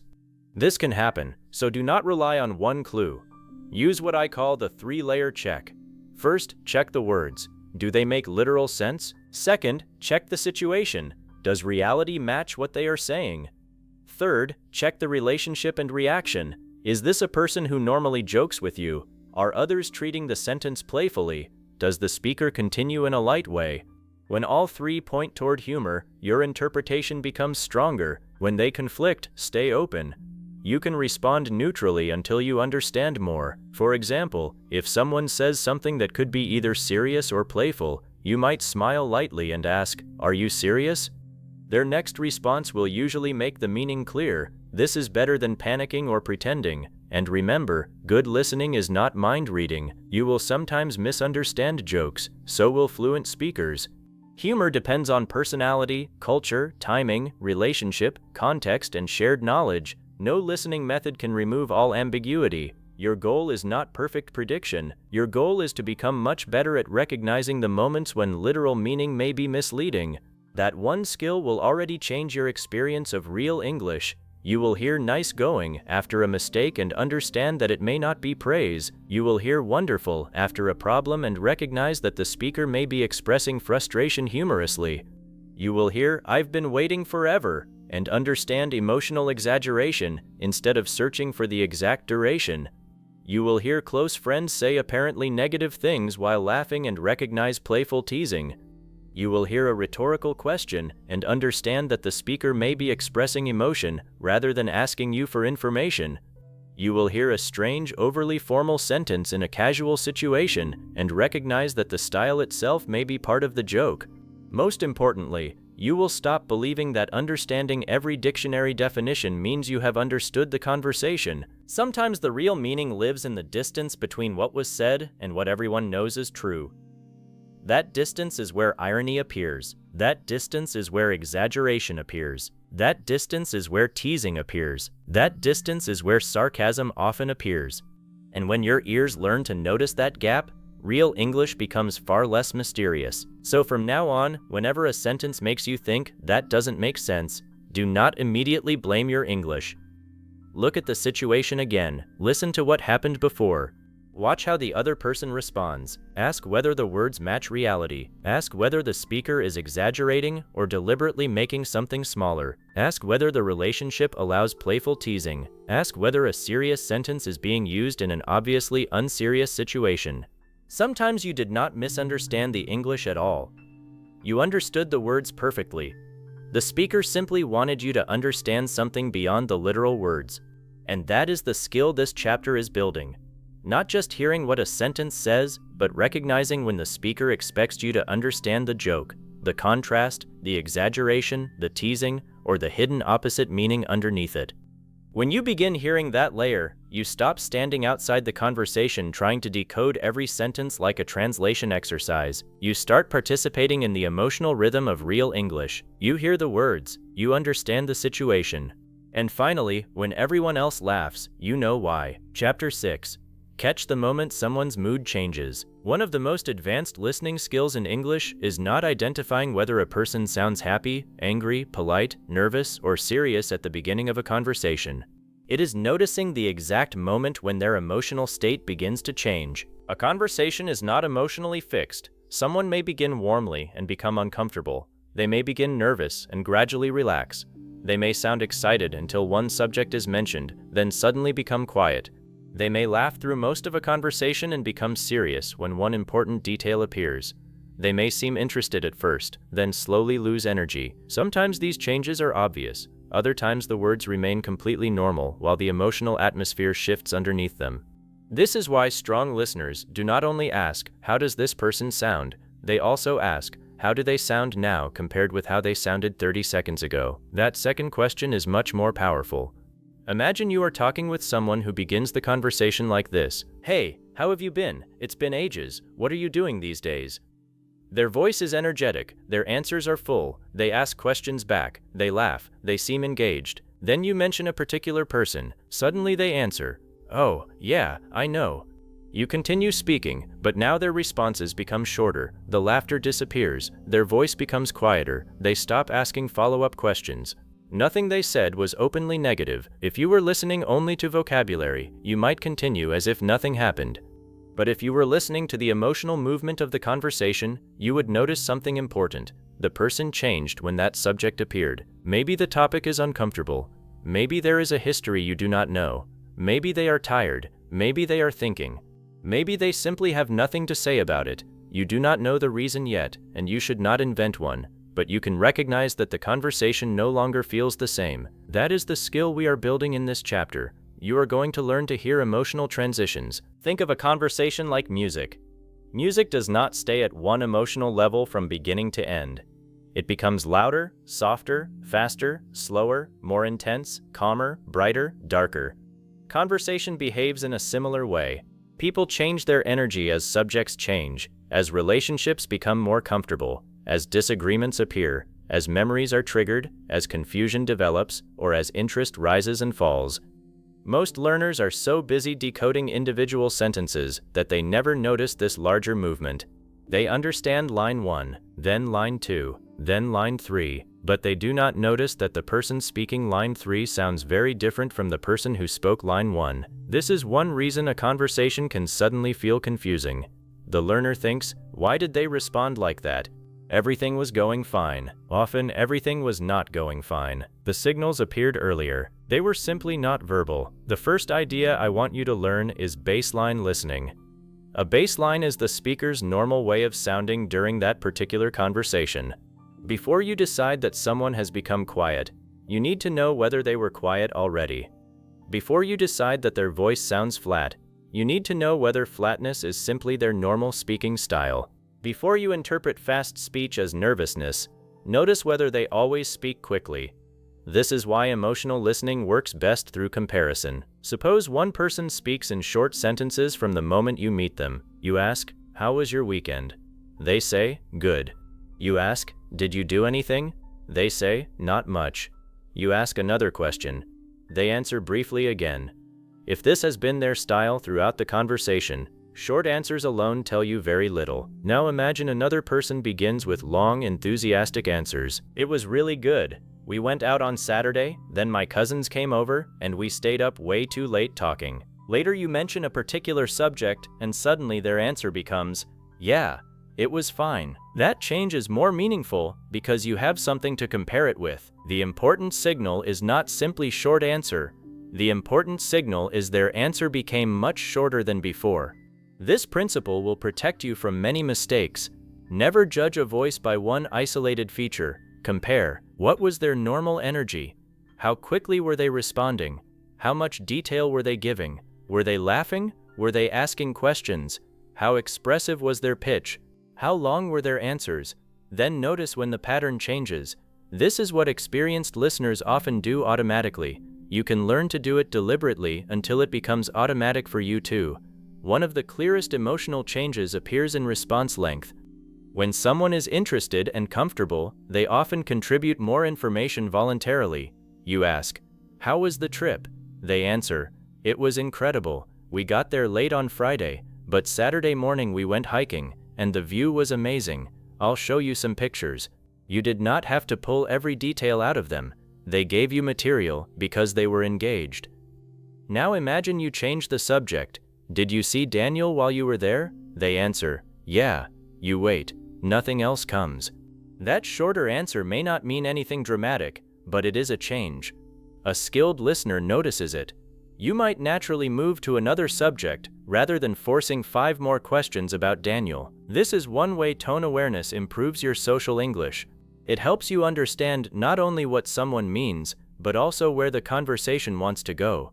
Real conversations require constant adjustment. Sometimes you move closer to a subject because the person becomes more animated.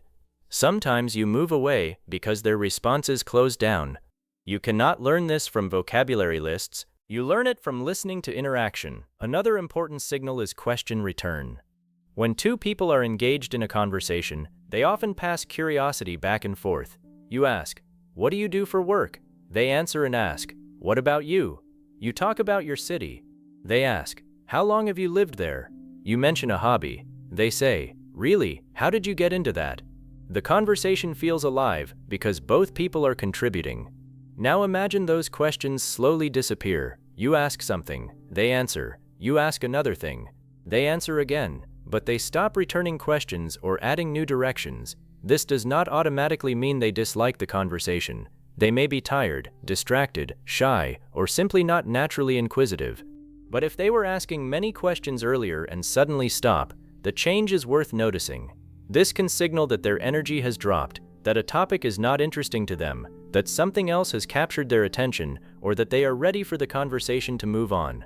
Many learners make the mistake of evaluating conversation only by whether the other person continues answering. They think, "They are answering me, so everything is fine." But there is a difference between someone participating and someone simply responding. Participation creates new material. Responding merely closes the question. Listen to this. "Did you enjoy the movie?" "Yeah." "What did you think of the ending?" "It was okay." "Did you like the main character?" "Yeah, he was fine." The person is still responding, but the conversation is being carried almost entirely by one side. Compare that with, "Did you enjoy the movie?" "Yeah, actually I loved it. I didn't expect that ending at all. What did you think?" Now the person is contributing. This difference matters. Tone and emotion live not only inside pronunciation, but inside the shape of the interaction. You should learn to hear both. Another emotional shift appears through back channels. Back channels are small responses listeners give while someone else is talking. "Yeah, right, really, I see, exactly, wow, okay," and similar sounds. These little words are easy to ignore because they often do not carry new factual information, but they can tell you a great deal about engagement. Imagine you are telling someone a story. At first they respond, "Oh really? No way. What happened next? That's crazy." They are giving you energy. Later their responses become, yeah, right, then perhaps nothing. Again, there may be many explanations, but you should hear that the listening energy changed. Strong conversational listening includes noticing the listener, not only the main speaker. This is especially useful when you are the person speaking. Many learners become so focused on completing their English sentences that they do not notice the other person's reactions until they have finished a long explanation. You may be talking for 3 minutes while the listener's energy disappeared after the first 30 seconds. Tone awareness helps you adjust in real time. If the listener is actively responding, continue. If they seem confused, clarify. If their attention drops, shorten your explanation. If they become excited about one detail, explore that detail. If they become serious, match the seriousness. This makes your English feel more natural, because conversation becomes something you build with another person, not a speech you deliver at them. Now let us talk about emotional matching. People often adjust their voices toward the emotional level of the conversation. If you tell someone wonderful news, you expect some rise in energy. You say, "I got accepted." They respond, "That's amazing, congratulations." Their voice matches the moment. But imagine you say, "I got accepted," and they respond in a flat voice, "Oh, nice." Even if the vocabulary is positive, you may feel a mismatch. This is because humans listen for emotional alignment. We expect the response to fit the importance of what was said. The same works in serious situations. Imagine someone tells you, "My father is in the hospital." If the response is, "Oh wow, cool," the words clearly do not fit the emotional situation. A more natural response might be softer and slower. "Oh, I'm sorry. Is he okay?" English learners often focus heavily on choosing grammatically correct responses, but emotional appropriateness is just as important. The good news is that you do not need hundreds of advanced expressions. Often a simple sentence delivered with the correct emotional energy works better than an impressive sentence delivered with the wrong tone. "I'm sorry to hear that," spoken with genuine calm attention, can be more appropriate than a complicated phrase you memorized from a textbook. "That's amazing," with natural excitement, can communicate more than an advanced vocabulary item. The lesson is simple. Match the emotional size of your response to the emotional size of the message. This brings us to an important listening clue: mismatch. When someone's words and emotional reaction do not seem to fit, pay attention. Imagine you tell a friend, "I finally got the promotion." They say, "That's great," but their voice becomes quieter than before. Maybe they are genuinely happy but tired. Maybe they are surprised. Maybe they have mixed emotions. Maybe they wanted the same promotion. You do not know. Do not immediately decide they are jealous. That would be mind reading. But you can accurately notice their energy changed after I mentioned the promotion. This is the kind of neutral observation strong listeners make. Observation first, interpretation later. That distinction is extremely important. Many misunderstandings happen because people turn a small vocal change into a complete story. Someone pauses. We think, they are angry. Someone becomes quiet. We think, they don't like me. Someone sounds distracted. We think, I said something wrong. Tone awareness should make you more perceptive, not more anxious. The skill is not inventing explanations. The skill is noticing patterns and responding appropriately. Sometimes the correct response is simply to continue normally. Sometimes you change the subject. Sometimes you ask, "Are you okay?" Sometimes you say, "We don't have to talk about that if you don't want to." Sometimes you clarify, "Did I explain that clearly?" Sometimes you do nothing because the signal is too weak to mean anything. Good listeners know when they do not have enough evidence. Now let us explore sudden seriousness, because this happens constantly in natural English. People may be laughing and joking, then one phrase changes the entire atmosphere. Imagine two friends talking casually. One says, "You're always late." The other laughs, I know." They continue joking. Then the first person says in a different voice, "No, but seriously, I need you to be on time tomorrow." Everything changes. The phrase "but seriously" tells you directly that the conversation is moving from play to importance. But speakers do not always announce this shift. Sometimes the voice does it. The laughter disappears. The speech slows. The volume may lower. The sentence becomes more direct. The speaker may use your name. "James, I really need you to listen to me." Hearing this shift is extremely important, because your response needs to change with it. If you continue joking after the speaker becomes serious, you may sound insensitive. If the speaker becomes serious, your listening should become serious too. Reduce playful reactions. Let them finish. Listen for the central point. Respond to the importance of what they are saying. This is conversational intelligence in English. You may know thousands of words, but if you cannot recognize when the emotional frame changes, you can still respond in ways that feel inappropriate. Now consider the opposite transition, tension turning into relief. Imagine someone is telling you about a frightening experience. Their voice is tight. They speak slowly. They say, "I thought I had lost my passport. But then I found it inside another pocket." Suddenly the voice becomes lighter. Perhaps they laugh. The emotional direction changed. As a listener, your response can change too. During the tense part, you might say, "Oh no," when the resolution comes, "Thank goodness," or "That must have been such a relief."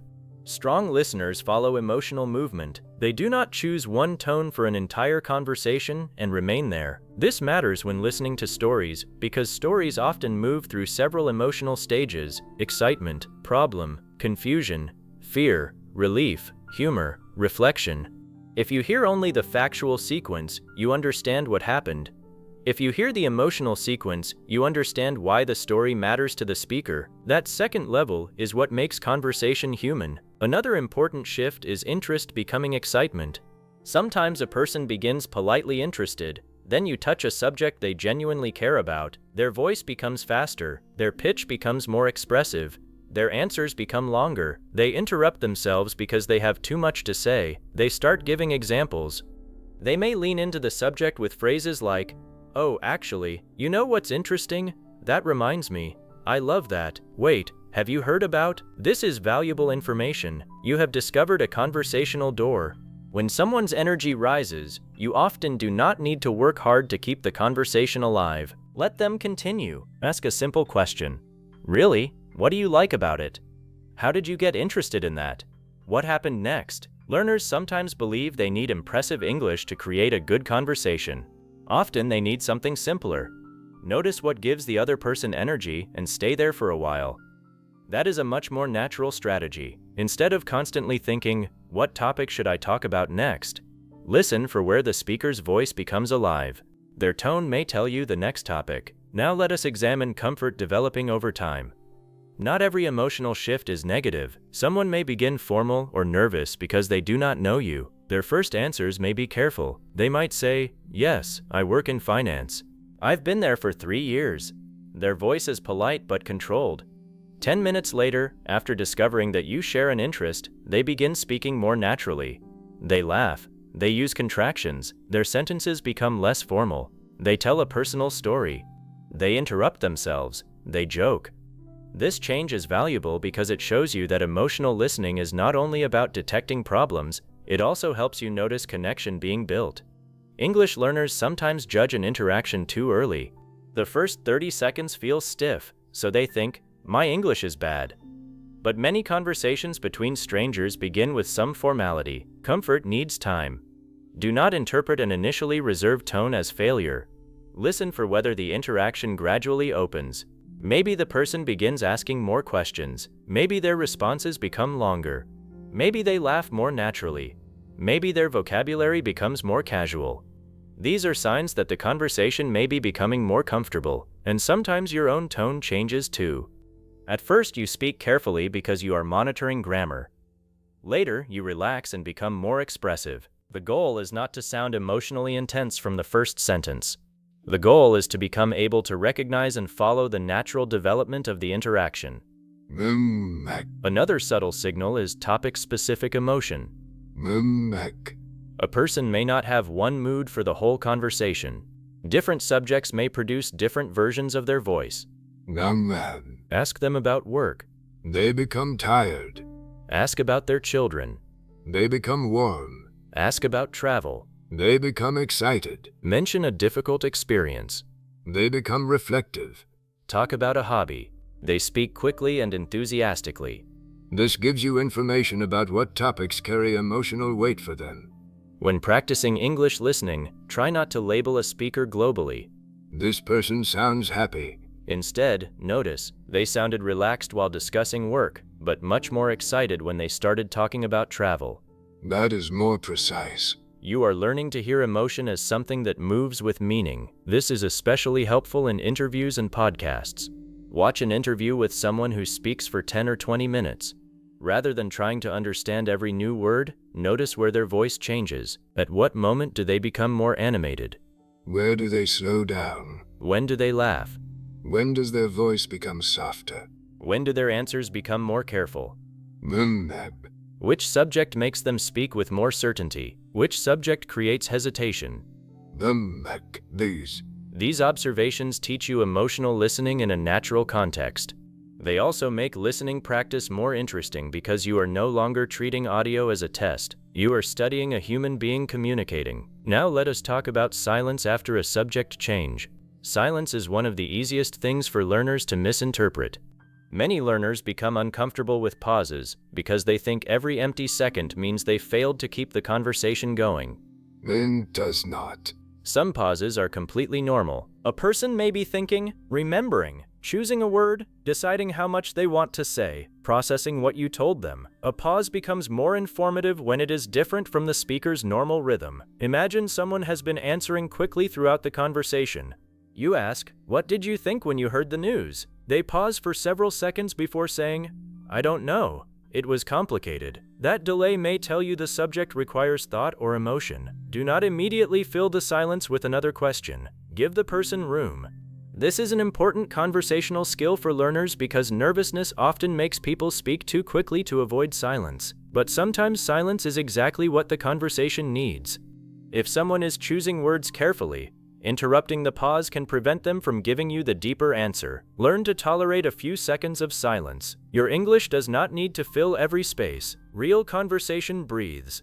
There are also moments when one word changes the emotional direction of an entire sentence. Consider, "I was happy for him, but..." The word "but" prepares you for a change. "At first I thought it was funny." The phrase "at first" tells you something changed later.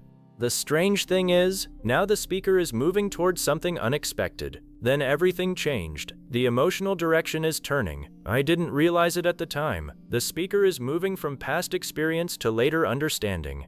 These are not exactly tone signals, but they help your ears predict an emotional shift before it fully arrives. A strong listener combines language signals and voice signals. When someone says "but" and their voice becomes slower, pay attention. When someone says "actually" and their tone changes, they may be correcting or revealing something important. When someone says "to be serious for a second," the conversational frame is changing. When someone says "the truth is," the next sentence may carry more emotional weight. Listening for these transition phrases gives you more time to adjust. Another area that deserves attention is interruption. People interrupt for many reasons: excitement, agreement, disagreement, impatience, urgency, confusion, enthusiasm. A learner may hear every interruption as rude because they were taught to wait until someone finishes. But natural conversation is more complex. Imagine you say, "And then I found out that..." Your friend jumps in. "No way!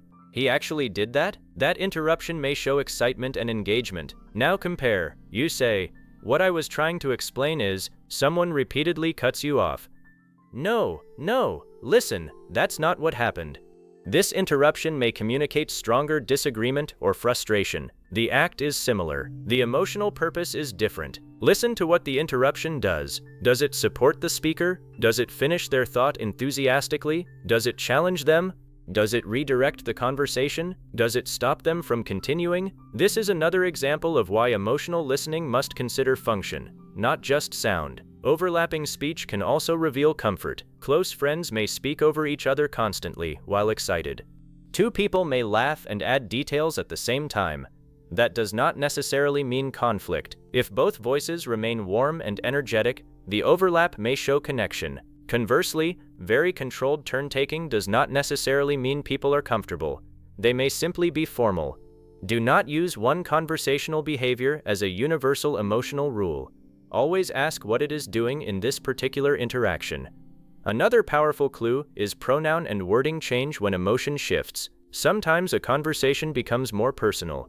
A person may begin speaking generally. People sometimes find it difficult. Then they change to, "I found it really difficult." Their voice may become quieter or more reflective. This shift from general language to personal experience often tells you the conversation is moving deeper. If someone begins sharing something personal, your response should usually become less performative and more attentive. You do not need to immediately share your own similar story. You can simply acknowledge them. That sounds difficult. I can understand why that affected you. What happened after that? Learners sometimes feel pressure to respond with impressive vocabulary, but emotional listening often asks for something much simpler. Show that you heard the importance of what was said. Now think about energy drops caused by misunderstanding. Sometimes a person's mood does not change because of the topic. It changes because they believe you did not understand them. Imagine someone explains something. You answer in a way that does not quite match. They pause and say, "No, what I mean is," they explain again. You give another unrelated response. Their voice becomes slower and more careful. This may not be anger. They may simply realize that communication is failing. Tone awareness can help you recognize this early. If the speaker begins repeating themselves, reformulating the same point, stressing keywords more strongly, or asking, "Do you know what I mean?" that may be your opportunity to clarify. You can say, "I think I understand, but do you mean that?" Then paraphrase. This is much better than pretending. A conversation becomes emotionally easier when both people feel understood. Your listening skill is not measured by never asking for clarification. It is measured by noticing when clarification is needed. Another emotional shift happens when confusion turns into understanding. You explain something. The person looks uncertain. Their responses are hesitant. Then suddenly they say, "Oh, I see what you mean now." Their voice changes. You can hear the release of confusion. This is useful because sometimes English learners continue explaining after the listener has already understood. Pay attention to the moment comprehension arrives. Phrases such as, "Oh, I get it." "Right, okay, now I understand." "Ah, that makes sense," often come with a change in tone. That change tells you the explanation has reached its destination. Stop. Let the conversation move forward. Good speaking includes knowing when enough has been said. Now let us discuss emotional recovery, because conversations sometimes contain small uncomfortable moments that disappear quickly. You mispronounce a word. The other person misunderstands. You both laugh. You correct it. The conversation continues, or you accidentally speak at the same time. Both stop. One says, "Sorry, go ahead." The interaction resets. Learners sometimes emotionally remain inside the mistake long after everyone else has moved on. They think, "That was embarrassing. My English sounded terrible." But listen to the other person. If their tone has already returned to normal, the moment is over. Follow them. This is a powerful use of emotional listening. It tells you when to let go. If the listener is relaxed again, you do not need to keep apologizing. If they understood your correction, continue. If the conversation has moved forward, move with it. Tone does not only warn you about problems, it also tells you when a problem has ended. That can be extremely freeing for learners. Another major area is recognizing when the speaker wants to move on from a topic. People rarely say, "I have now finished discussing this topic and would like another one." Instead, they change the way they respond. They may give a final short answer. They may summarize. They may say, "Anyway, so yeah, but that's that. It is what it is. Enough about me." They may ask you a different question. They may reference the time. They may shift physically or start doing something else. In audio-only situations, you rely more heavily on verbal and vocal signals. For example, "Yeah, so that's basically what happened. Anyway, how are things with you?" That "anyway" is a door closing on one subject and opening another. Follow it. Some learners ignore the shift because they have prepared another question about the old topic. They ask it anyway. The conversation feels forced. Better conversational English requires flexibility. Your next sentence should not always come from what you plan to say. Sometimes it should come from what the other person's voice tells you the conversation needs now. This is why emotional listening and spontaneous speaking are connected. The better you listen, the less you need to prepare every response in advance. The conversation itself gives you directions.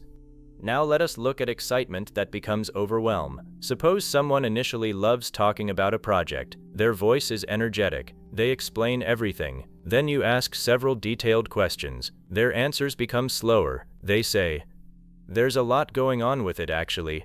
They sigh. Their energy drops. A topic they enjoy may also be stressful. Human emotions are not simple categories. Someone can be excited and worried at the same time, proud and tired, happy and nervous, grateful and uncomfortable. This is why Chapter 6 is not about labeling emotions with one word. It is about recognizing movement and complexity. Instead of asking, "Is this person happy or sad?" ask, "What is changing in their voice as this conversation develops?" That question allows mixed emotions to exist. And mixed emotions are extremely common in real speech. Think about someone starting a new job. They may say, "I'm really excited." Their voice sounds bright. Then, "It's just a little overwhelming because everything is new." Their pace slows. Then, "But the team seems great."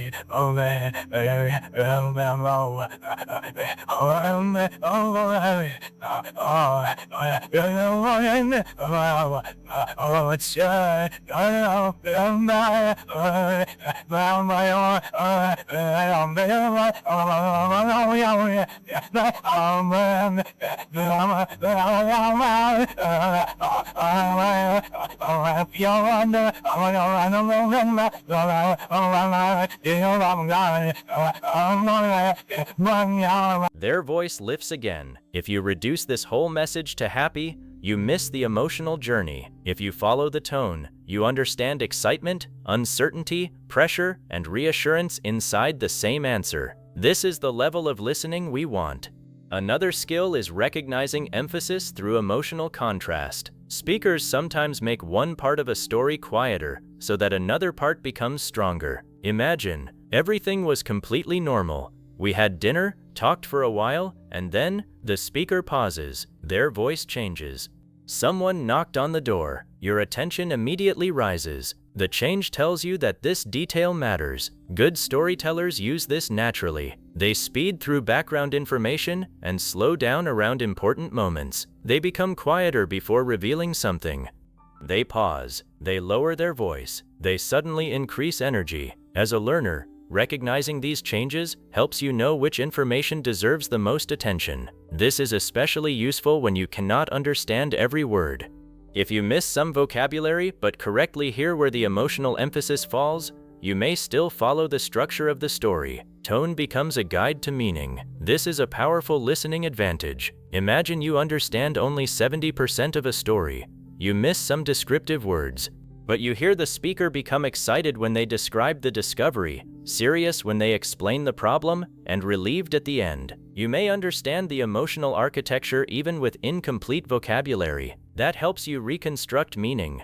This is one reason listening to tone can actually make difficult English easier. It gives your brain another source of information. You are no longer depending on words alone. Now let us build a practical method. I want you to try an exercise called the emotion timeline. Choose a natural English conversation between 2 or more people. It can be an interview, podcast, unscripted video, conversation scene, or voice recording. Listen to 3 to 5 minutes. Do not write every sentence. Instead, divide the conversation into emotional stages. For example, beginning, relaxed and friendly. 1 minute. Speaker becomes excited discussing travel. 2 minutes. Energy drops when work is mentioned. 3 minutes. Both laugh after a story. 4 minutes. Conversation becomes serious when family is mentioned. Then listen again and find the evidence. What changed? Sentence length, speed, pitch, laughter, pauses, question frequency, volume, choice of words, back channels? Did one person stop contributing? Did someone become more expressive? Did the speaker's rhythm change? This exercise teaches you to hear conversation as a moving experience instead of a sequence of disconnected sentences. Another excellent practice is the before and after method. Find a moment where the tone clearly changes. Listen to 15 seconds before the change, then 15 seconds after. Compare them. Do not analyze the entire conversation. Just compare the two small sections. Ask, what disappeared? Maybe laughter disappeared. What appeared? Maybe longer pauses. What became stronger? Maybe stress. What became weaker? Maybe enthusiasm. What became shorter? Maybe responses. What changed in the relationship between the speakers? Maybe one person stopped asking questions. These comparisons will sharpen your ears much faster than listening passively for hours. You can also practice with your own voice. Record yourself telling one short story that contains several emotional stages. For example, you were excited to go somewhere. Then something went wrong. You became worried. Then you solved the problem. You felt relieved. Tell the story naturally. Afterward, listen back. Can you hear those transitions? Did your voice automatically speed up during excitement? Did you slow down around the problem? Did your tone become lighter at the end? This teaches you something important. Emotional change is not an abstract theory. Your own voice already does it. Your ears simply need to become conscious of what human voices naturally communicate. Now try a more difficult exercise. Say the exact same sentence in 3 emotional stages. Use, I didn't expect that. First, say it with pleasant surprise, then with worry, then with disappointment.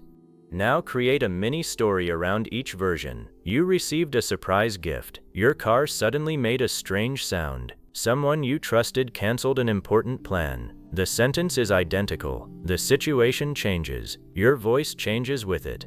This exercise teaches you to connect context to tone, which is essential for correctly interpreting emotional shifts. There is another useful habit for real-life conversations. Periodically ask yourself one silent question. What is the emotional direction right now? Not every 5 seconds.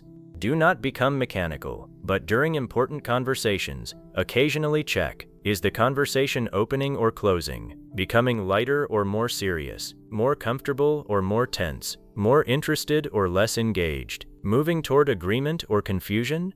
If you can sense direction, you can choose your next response much more naturally. Suppose the conversation is becoming serious. You stop trying to make jokes. Suppose someone becomes excited. You give them space to explain. Suppose confusion appears. You slow down. Suppose the person becomes uncomfortable. You avoid pushing. Suppose they become more relaxed. You can speak more naturally too. This is what responsive English sounds like. It is not simply correct. It is connected to the other person. Now, learners sometimes ask, what should I do when I notice someone's mood change, but I don't know why? The answer depends on the strength of the change. If it is small, you may do nothing. Continue and observe. If the change is clear and the situation allows it, you can check gently. Everything okay? Did I say something confusing? Would you rather talk about something else? You sound a little unsure. What do you think? I'm not sure I understood your reaction. Notice that these responses do not accuse. They create space. Do not say, "Why are you angry?" when you only heard one short answer. You may be completely wrong. A better question leaves room. Is everything okay? This respects uncertainty. That is an important part of emotional intelligence in any language. You observe without pretending to know exactly what another person feels. Another valuable skill is knowing when not to ask. If someone briefly becomes quiet and then returns to normal, you may not need to investigate. If a stranger sounds distracted, you probably do not need to ask about their emotional state. If you are in a professional setting, direct emotional questions may not always be appropriate.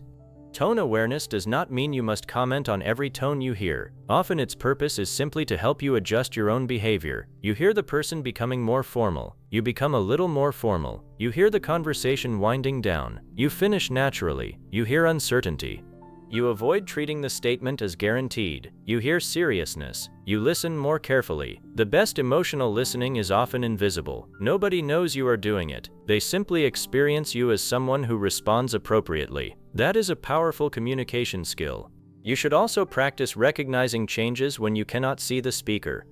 Phone calls are excellent for this. Without facial expressions or body language, your ears must work harder. You notice breath, timing, silence, speed, stress, energy, the length of responses. A phone call can become a tone training exercise. After a short call, ask yourself, when did the other person sound most engaged? Was there a moment they became more serious? Did their speaking speed change? Could I hear when they were thinking? Could I hear when the conversation was ending? You do not need to record private conversations. Simply reflect afterward. This gradually strengthens awareness. Audio stories and podcasts are also excellent because you learn to interpret emotion without depending on faces. Then video can become your second step. Listen first without watching. Form an emotional impression, then watch and see whether the visual behavior supports what you heard. This comparison can teach you which emotional signals your ears are already catching, and which ones you still depend on your eyes to recognize. Another strong exercise is emotion without vocabulary. Find a short piece of English spoken by someone whose vocabulary is slightly above your level. Do not pause for unknown words. Listen only for emotional movement. Can you hear when they become excited? Can you hear a serious turn? Can you hear hesitation? Can you hear relief? Can you hear amusement? If you can, then you have understood something even without full vocabulary. That realization is important. Listening comprehension is not all or nothing. You can miss words and still understand the human direction of the message. This makes real English much less frightening. Instead of thinking, I missed 4 words, so I understand nothing, you can think, I missed some vocabulary, but I understand that the speaker was excited at first, then something went wrong, and now they sound relieved. That emotional framework may help you infer the missing details. You are using tone as a support system. Now let us consider conversations between several people, because emotional changes become even more important in groups. In a group, one person may be excited while another is bored. One person may laugh while another remains serious. A joke may connect 2 people, but make another uncomfortable. The overall mood of the group can change when a new person joins or when the subject changes. Learners often struggle in groups because there are too many voices to follow word by word. Instead of trying to understand everything equally, listen for energy centers. Who is leading the conversation? Who is reacting strongly? Who suddenly becomes quiet? Who is asking questions? Which topic causes everyone to speak at once? Which moment makes the group become silent? These emotional patterns help you understand the structure of the interaction. Suppose 5 people are talking, and you cannot catch every sentence. Suddenly everyone laughs. You know humor happened. Then one person begins speaking more slowly, and the others stop interrupting. The conversation may have become serious. Someone says something surprising, and several people respond at once. You recognize a high-energy moment. This information helps you stay oriented, even when your vocabulary processing cannot keep up with every voice. Advanced listening is partly about knowing what not to chase. You do not need every word from every person. Follow the emotional center and the main meaning. Another subtle change is speaker ownership. A person may initially talk about a subject casually because it feels distant from them. Then they reveal that it happened to them personally. Their tone may immediately change. For example, a lot of people struggle when they move to a new country. Neutral. Then, I remember my first 6 months here. I felt completely alone. Now the subject becomes personal. A sensitive listener recognizes that the second sentence deserves a different kind of attention. Do not rush into grammar correction. Do not immediately change the subject. Do not give a joke unless the speaker invites humor. Let the emotional weight of the statement guide you. Sometimes the most natural response is simply, "That must have been difficult." Then silence. The ability to stay with another person's emotion is part of communication. You do not need perfect English to do it. You need attention. This may be one of the most encouraging lessons in this entire book. Learners often believe their communication problems come from missing vocabulary. But some of the deepest connection in conversation happens through extremely simple language. I understand. That sounds hard. Really? I'm glad you're okay.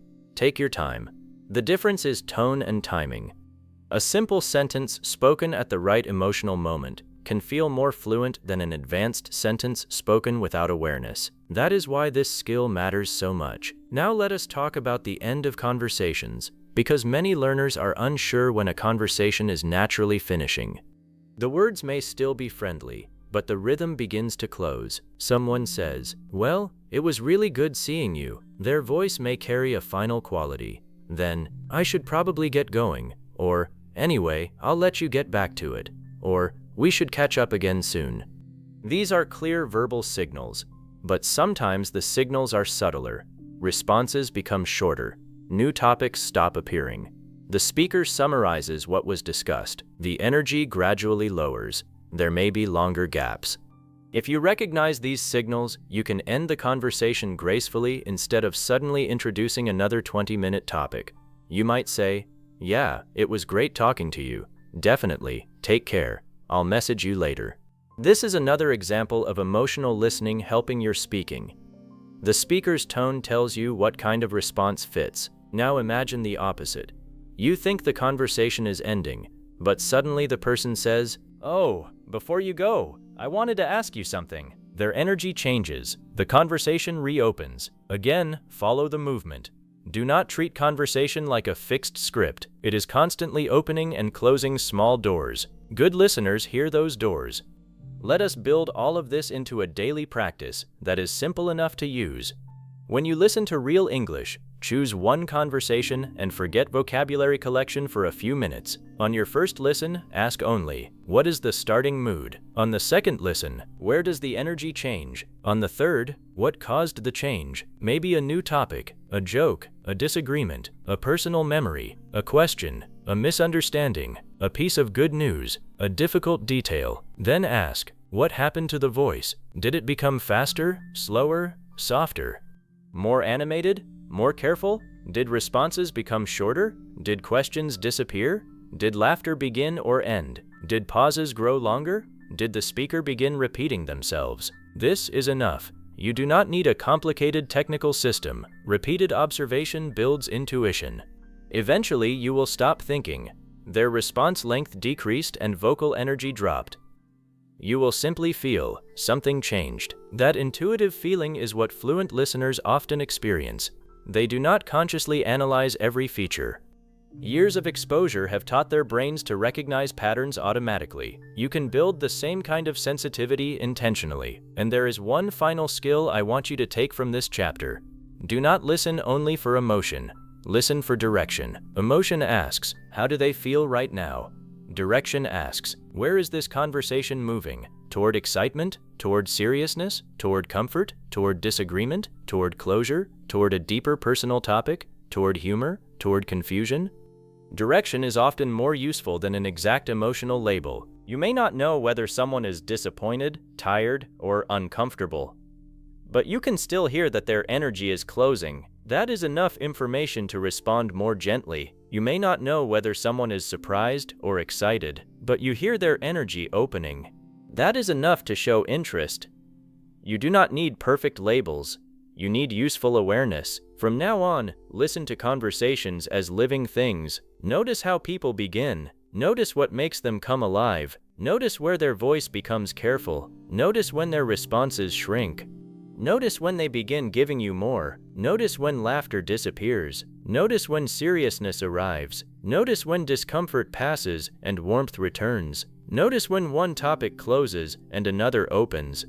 And most importantly, compare people with themselves instead of judging them by rigid rules. A quiet voice is not automatically sadness.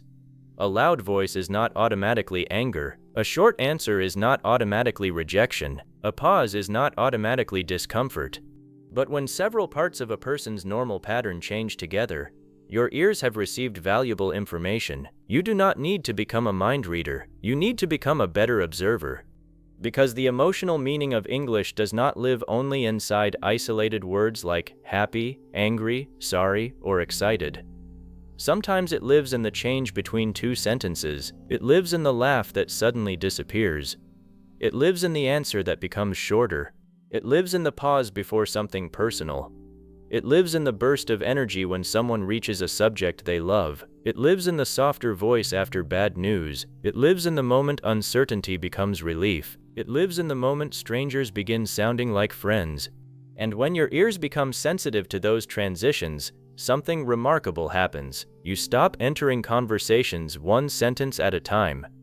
You begin experiencing the whole interaction. You understand not only what people are saying now, but also how the conversation is changing while they say it. That is a much deeper form of listening.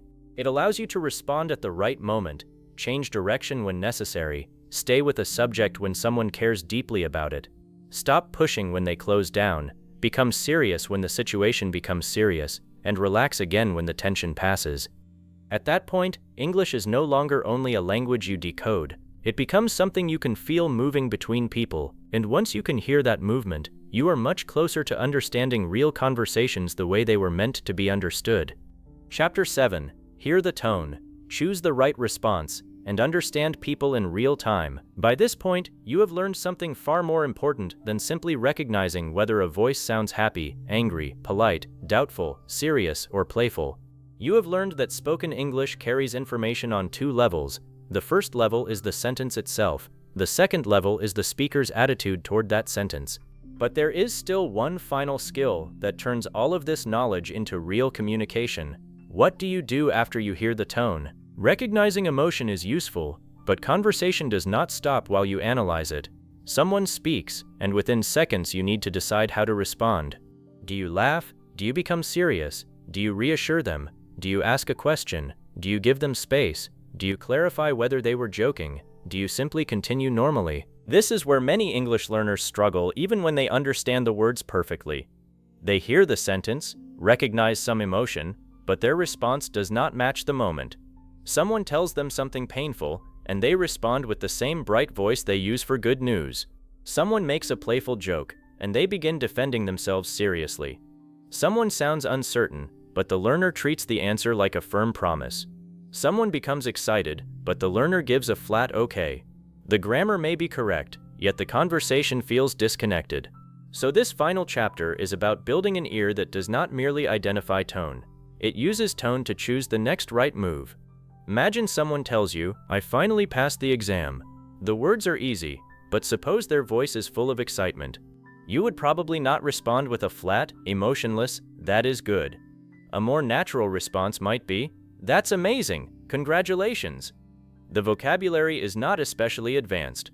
What makes the response feel right is that you matched the emotional importance of the moment. Now imagine someone says, "I didn't pass the exam." Again, the vocabulary is easy, but the emotional direction is completely different.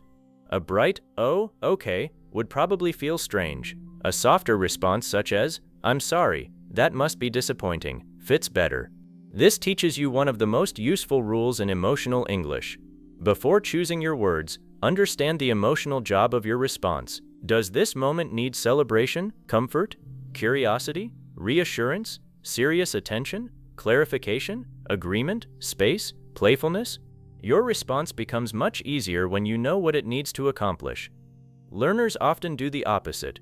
They search for a sentence first. Someone says something. Their mind races through vocabulary.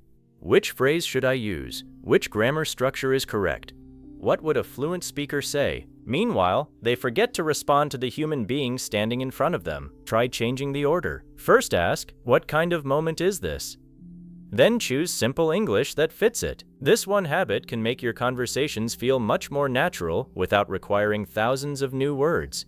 Suppose your friend says, "I have an interview tomorrow, and I'm really nervous." You could respond with advanced vocabulary, but you do not need it.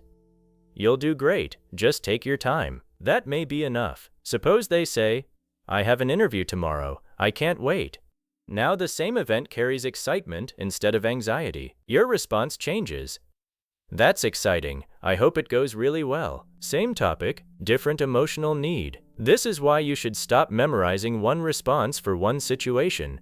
Learn to respond to tone plus situation. An interview is not automatically a nervous topic. A birthday is not automatically a happy topic. A job change is not automatically good or bad. A person can talk about the same event with excitement, fear, disappointment, relief, uncertainty, or mixed feelings. Listen before deciding what kind of response belongs there. One of the first practical skills I want you to develop is what we can call emotional matching without copying. Matching does not mean imitating another person's voice. If someone is angry, you do not become angry. If someone is nervous, you do not need to sound nervous too. Matching means adjusting your energy enough to show that you understood the emotional level of the moment. If someone is extremely excited, allow more energy into your voice. If someone becomes serious, reduce unnecessary playfulness. If someone speaks quietly about something personal, you may naturally soften your response. If someone is joking warmly, you can allow some lightness into your voice. The goal is connection, not imitation. Imagine someone tells you, "I can't believe it, I got the job." They are almost laughing from excitement. You answer, "Oh, Good. Your words are positive, but your energy is much lower than theirs. They may wonder whether you are happy for them. Now imagine you shout wildly and become 10 times more excited than they are. That can also feel strange. Natural communication usually stays somewhere close to the speaker's emotional level. You are not copying them. You are showing. I understand the size of this moment for you. Now consider someone saying, "I'm fine." You have learned that those words can carry different meanings. But what should you actually do? Do not immediately ask 10 questions.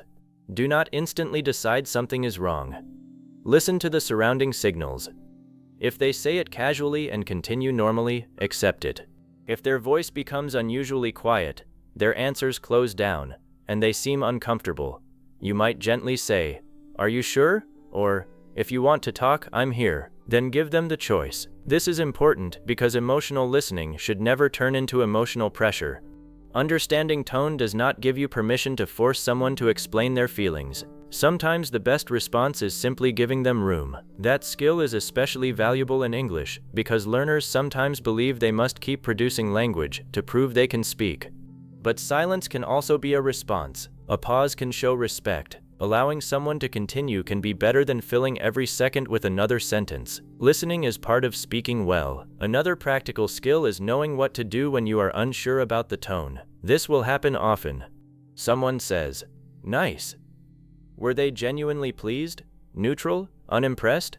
Maybe you cannot tell. You do not need to make a dramatic decision. Continue listening. Strong communicators can live with uncertainty for a few seconds. Maybe the next sentence will explain it. Suppose someone says, "Nice." Then, "Tell me more about that." Now you have stronger evidence that they are interested. Or they say, "Nice." Then immediately change the subject. Maybe their interest was limited. Do not force a conclusion too early. This principle will protect you from one of the biggest dangers of learning tone, over-analysis.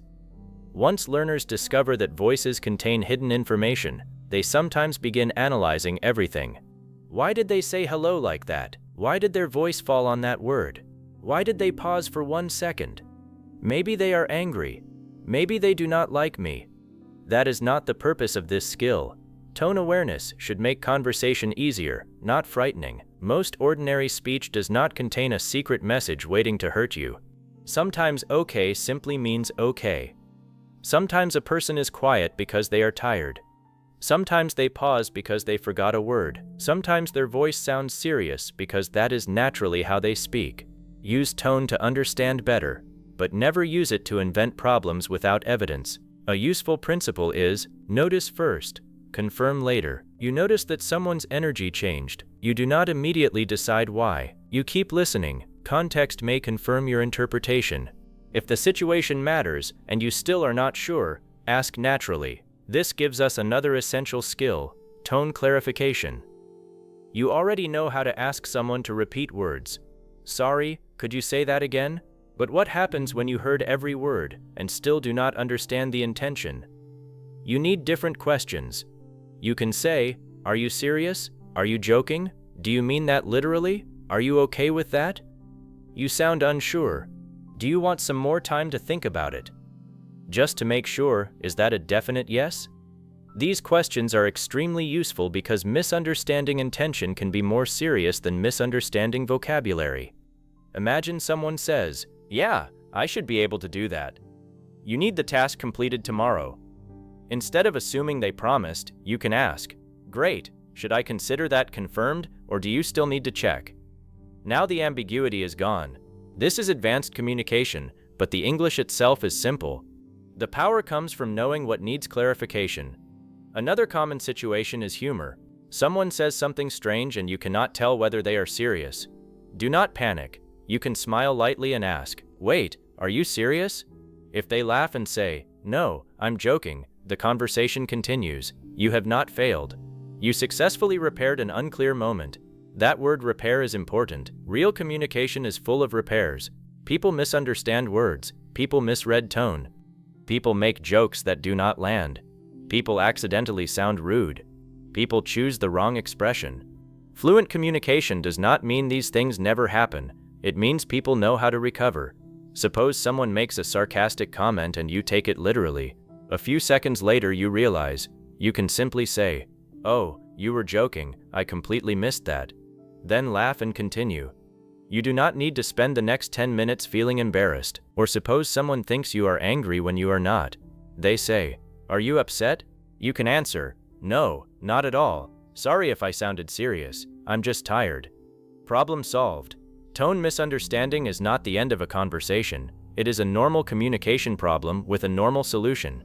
This mindset is extremely important for learners because fear of misunderstanding can make you avoid real conversations. Instead of thinking, "I must interpret every tone perfectly," think, "I will listen carefully, and if I misunderstand something, I know how to repair it." That is much more realistic. Now let us build your ability to respond to excitement. Excited English often gives you more room to react emotionally. Imagine someone says, "Guess what? I'm moving to Canada." The phrase "guess what" already prepares you for news. Their voice may rise, their pace may become faster, their expression may be energetic. A natural response could be, "No way, that's huge, when are you moving?" Notice what happens. First you react emotionally, then you invite them to continue. This is an excellent conversational pattern, reaction plus follow-up. Someone tells you, "I finally finished my degree." Reaction, "That's amazing." Follow-up, "How does it feel to finally be done?" Someone tells you, "I'm going to Japan next month."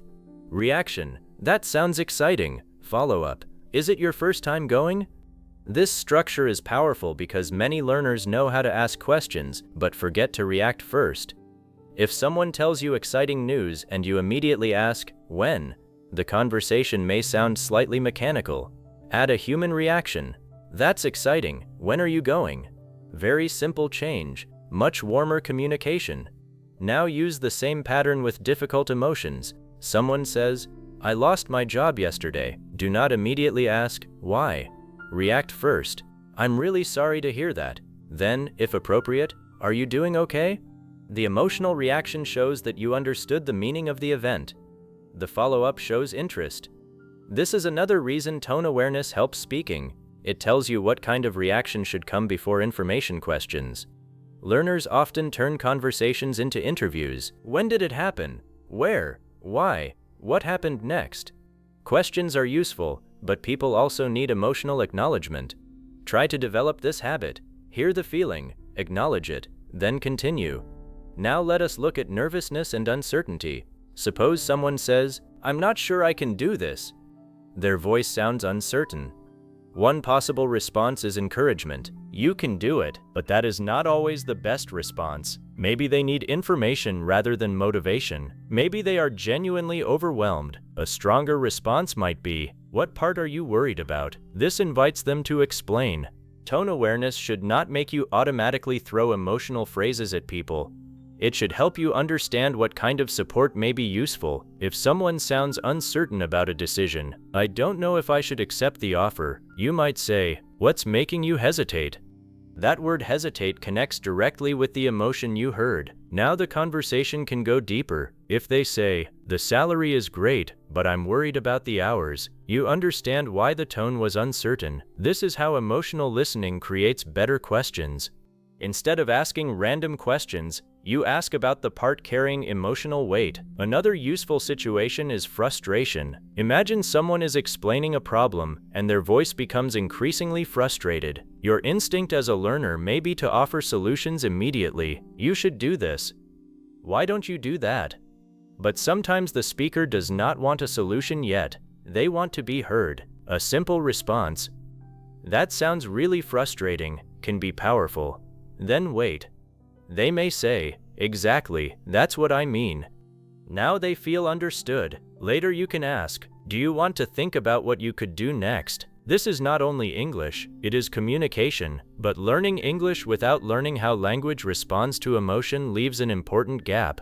Your goal is not simply producing correct sentences. Your goal is using English in ways that fit real human moments. Now consider seriousness. Someone may suddenly lower their voice and say, "Can I tell you something?" Your ears should recognize that the conversation may be changing. This is probably not the moment to respond, "Yeah, sure," with huge playful energy, unless the speaker's own tone is light. A calmer, of course, may fit better. They continue, I haven't told many people this. The emotional importance increases. A strong listener does not interrupt with their own story immediately. They let the speaker continue. One of the biggest communication mistakes is responding to someone's personal story by instantly turning the conversation back to yourself. Someone says, I've been struggling with this for months. You respond, oh, that happened to me too. Let me tell you what happened. Sometimes sharing a similar experience builds connection, but timing matters. First, show that you heard their experience. That sounds really difficult. What has it been like for you? Later, if appropriate, you can share your own story. Tone helps you know when the other person still needs the conversational space. This leads to another important concept, response size. Not every emotional statement needs a long answer. Imagine someone casually says, I'm a little tired today. You probably do not need a 5-minute speech about rest and health. A simple, yeah, you've had a long day, may be enough. But imagine someone says quietly, I haven't been sleeping properly for weeks, and it's becoming really hard. Now the emotional weight is greater. A longer, more attentive response may be appropriate. Strong communication involves matching not only emotional type, but emotional size. A small disappointment deserves acknowledgement. A major loss deserves more care. A small joke needs a small playful response. An important celebration deserves more energy. Learners sometimes use the same response size for everything because they memorized fixed phrases. That's great, for all good news. I'm sorry, for all bad news. Really, for all surprises. Those phrases are useful, but real communication becomes richer when your response reflects the strength of the moment. Suppose someone says, I found $5. Nice is enough. Someone says, I got the scholarship I've been working toward for 2 years. That's incredible. You must be so happy. Fits the emotional size much better. The grammar is still simple. The awareness is advanced. Now let us talk about responding when someone sounds polite but firm. Imagine your coworker says, could you make sure this is finished before lunch? The words are polite, but the voice makes it clear that the deadline matters. A weak response might be, I'll try. If you know you can do it, a clearer response is, yes, I'll have it ready before lunch. If you cannot, do not hide behind a vague answer. Say, I can finish most of it before lunch, but I'll need another hour for the final section. Would that work? Tone awareness helps you understand the seriousness of the request, and accurate speaking helps you respond responsibly. This is another level of English, not just recognizing emotion but recognizing priority. A firm voice can tell you, this detail matters. A careful voice may tell you, the speaker wants you to listen closely. An uncertain voice may tell you, do not treat this as final. An enthusiastic voice may tell you, this is something the speaker wants to explore. Tone directs attention, use it. Another advanced skill is emotional mirroring through vocabulary. Suppose someone says, I'm absolutely exhausted. You could respond, okay. But you can connect more naturally by reflecting part of their emotional meaning. You sound exhausted. Was today especially busy? Someone says, I'm so relieved that it's over. You say, I can imagine. You've been dealing with that for weeks. Someone says, I have no idea what I'm supposed to do. You respond, sounds like you're really unsure about the next step. You are not repeating their sentence mechanically. You are showing that you understood the emotional message. This is especially useful when your English vocabulary is limited because you can reuse simple emotional language effectively. Excited, worried, relieved, frustrated, unsure, surprised, disappointed, glad, nervous, serious. A small emotional vocabulary used accurately can improve conversation more than 50 complicated adjectives you cannot use naturally. Now we need to address a difficult area. Different people express emotions differently. One person may show excitement with a loud voice and big changes in pitch. Another may simply smile and say, that's really nice. One person becomes quiet when angry. Another becomes louder. One person laughs when nervous. Another becomes extremely serious. One person uses sarcasm constantly. Another almost never uses it. This is why your final goal is not learning a universal dictionary of voice signals. Your goal is learning calibration. Calibration means adjusting your interpretation to the individual speaker. When you know someone well, you begin learning their patterns. You know how they sound when relaxed. You know what their serious voice sounds like. You know whether they joke with a flat tone. You know whether they naturally speak loudly. You know how they respond when tired. When speaking with someone new, you do not have that information yet, so remain more cautious, collect evidence. Listen longer. Avoid strong assumptions. This is exactly what good listeners do even in their first language. They learn people. English tone is not only about learning English, it is also about learning the individual voice in front of you. This becomes especially important with accents. You may hear a speaker whose rhythm is different from what you learned in textbooks. Their pitch patterns may feel unfamiliar. Their politeness may sound more direct. Their excitement may sound calmer. Their jokes may be delivered differently. Do not immediately decide that the emotion is wrong simply because the accent is unfamiliar. Give your ears time to adapt. A valuable exercise is to listen to several English speakers saying similar types of things. Find interviews where people talk about success. Listen to how different speakers express excitement. Find conversations where people disagree respectfully. Notice how firmness sounds across different voices. Listen to people telling funny stories. Notice that humor does not have one universal sound. This teaches your brain to understand ranges, not rigid patterns. That flexibility is essential for real English. Another skill is recognizing when your own tone may be sending a message you did not intend. So far, we have talked mostly about understanding other people. But remember, they are also listening to you. You may think you are simply concentrating, but your voice sounds irritated. You may be trying to speak clearly, but every word is stressed so strongly that you sound angry. You may be nervous, and your voice becomes extremely quiet, making you sound uncertain. You may be translating in your head, creating long pauses that make the listener think you are uncomfortable. You may pronounce every sentence with the same flat rhythm, making excitement and disappointment sound almost identical. This is not something to feel embarrassed about. It is simply another part of learning spoken English. A powerful exercise is to record yourself saying the same sentence with different intentions. Take. I understand. Say it neutrally, then warmly, then seriously, then reluctantly, then with relief. Take. That's great. Say it with genuine excitement, then polite neutrality, then sarcasm. Take.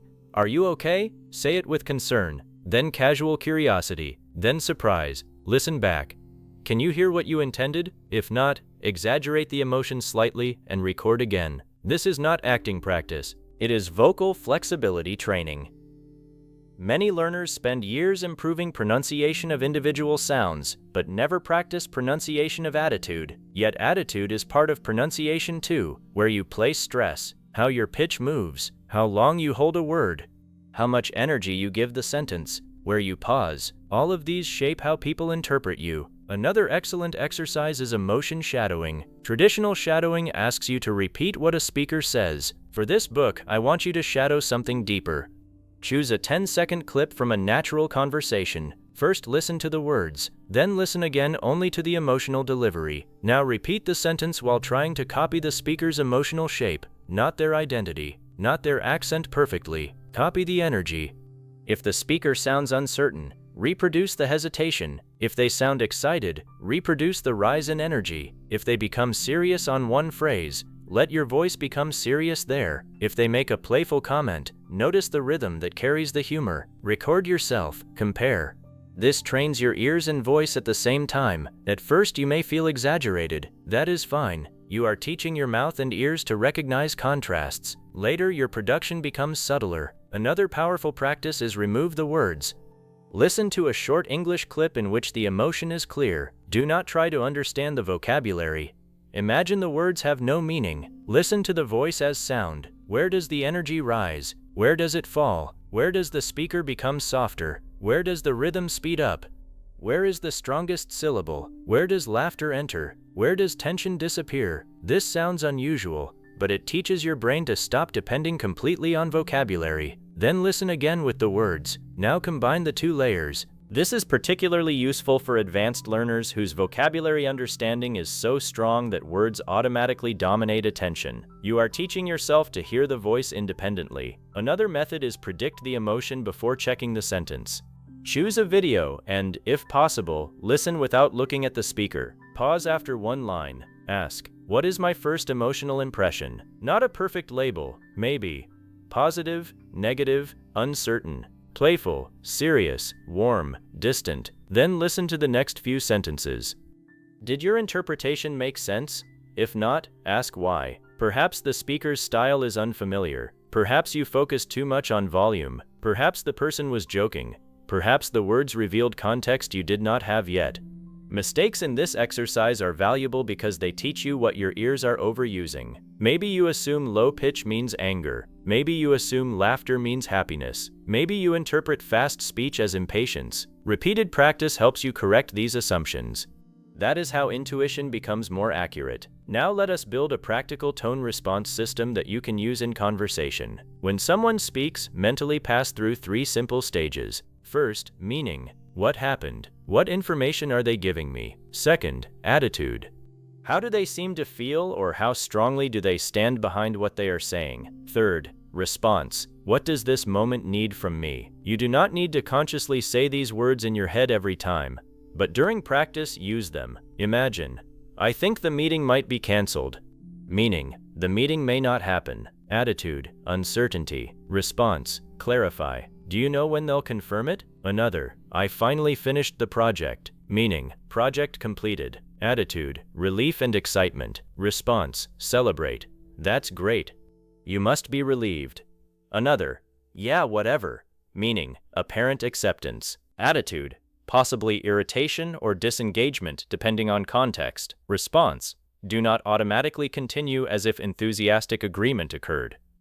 Observe or clarify if necessary. This 3-stage habit brings everything in the book together. Now let us make it even more practical with a daily routine. You do not need 3 hours every day. You need focused repetition. Take 15 to 20 minutes. For the first 5 minutes, listen to a short natural conversation without subtitles. Do not pause.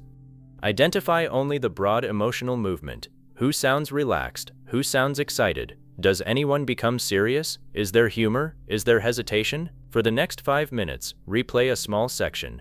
This time pay attention to 1 or 2 moments where the emotional meaning was important.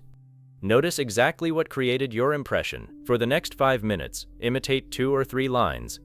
Copy not only pronunciation, but the attitude. Then spend the final few minutes creating your own versions. If the original line was, I can't believe you did that, say it with happy surprise. Then angry disbelief, then playful teasing. Feel how the sentence changes. Do this every day with a few sentences instead of trying to analyze an entire hour of audio. Focused contrast builds sensitivity.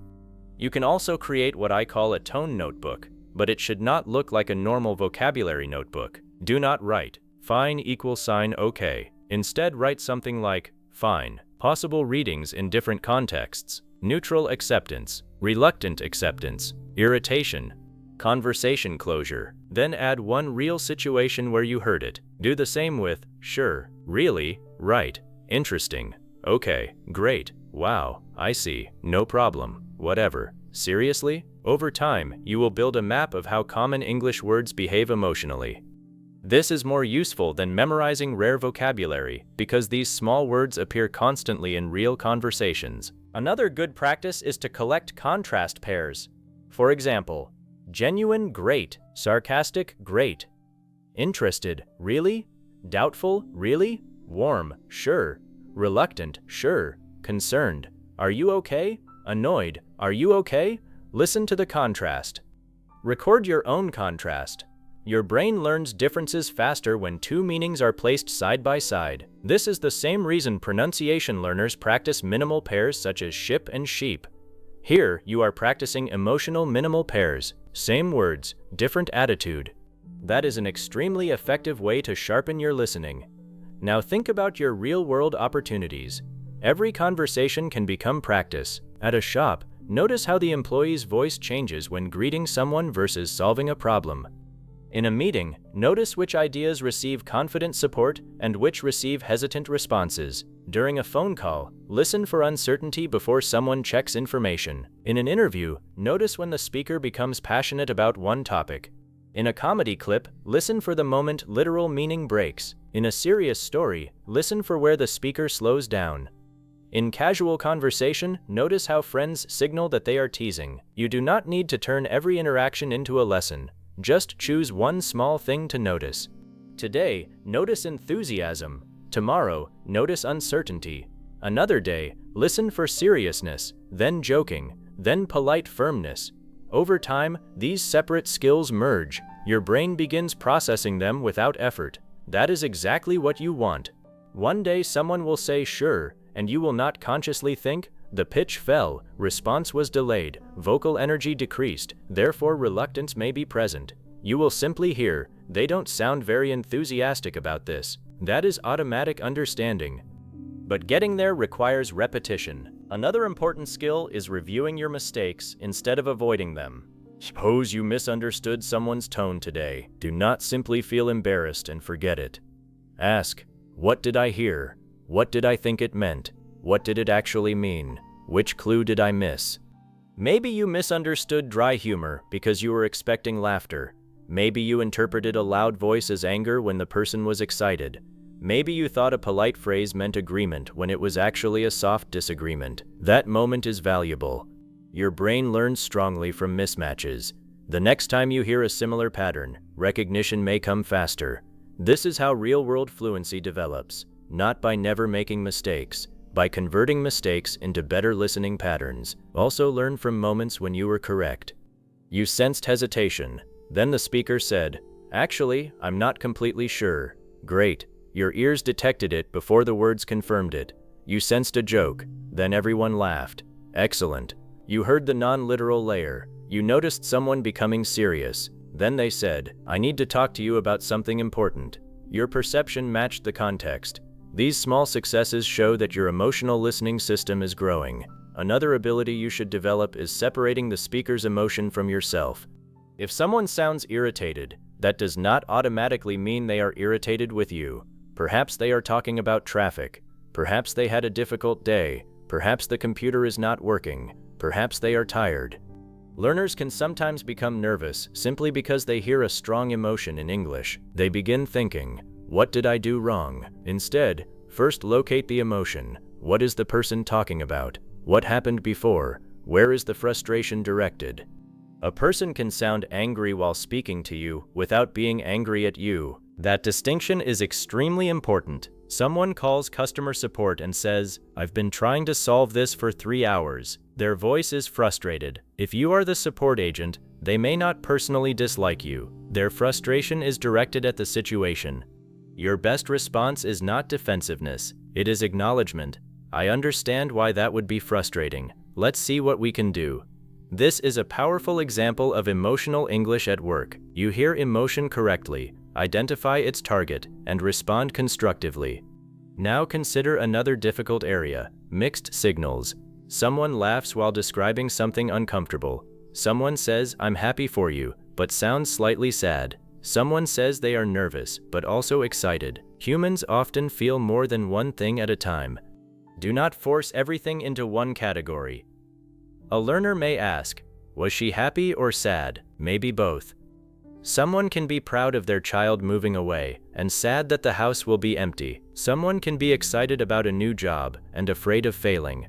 Someone can laugh while remembering something painful because the story has become funny with time. Tone may carry those mixed emotions. The more advanced your listening becomes, the more comfortable you become with complexity. Instead of needing one label, you think, "She sounds happy, but there is some sadness there too." That is often closer to real human communication. Another sign of mature listening is knowing when the speaker's words should be trusted more than your tone interpretation. Suppose you think someone sounds annoyed. You ask gently, "Are you okay?" They say, "Yeah, completely. I'm just concentrating." Accept the explanation unless you have a strong reason not to. Tone is a clue. It is not a magical truth detector. This protects you from believing that your interpretation is always correct. People know their own intentions better than you do. Use tone to ask better questions, not to argue with people about what they really feel. This humility makes emotional listening safer and more accurate. Now I want you to think about how different your English experience becomes when all of these skills begin working together. Someone says, "Oh, great." You hear whether it sounds genuinely pleased or potentially sarcastic. Someone says, "I'll try." You understand effort without assuming guaranteed success. Someone says, "Could you please do this today?" You hear whether the request sounds casual or important. Someone tells a joke. You catch the contradiction between words and reality. Someone becomes suddenly quieter. You notice the emotional direction changing. Someone shares something painful. Your own voice naturally becomes softer. Someone gives you great news. Your energy rises with theirs. Someone sounds uncertain. You ask for clarification instead of assuming. Someone's tone confuses you. You wait, gather more context, and if necessary, ask. Someone misunderstands your own tone. You repair it instead of feeling ashamed. This is what it means to understand English tone and emotion. It is not memorizing 20 kinds of pitch. It is not becoming an expert at judging people. It is not learning to analyze every syllable. It is building a listening habit that keeps asking one deeper question.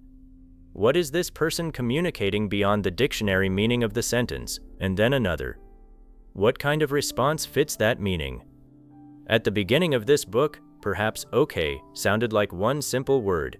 Now you know that it can live inside many different moments: acceptance, relief, disappointment, irritation, uncertainty, seriousness, conversation closure, playfulness, neutral acknowledgement. The words stayed the same.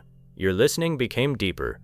Perhaps really once meant only a request for confirmation. Now you can hear surprise, excitement, doubt, disbelief, irritation, curiosity, and amusement, depending on context and voice. Perhaps fine once meant only that everything was okay. Now you know to listen before deciding. That is real progress. You have not simply learned new definitions.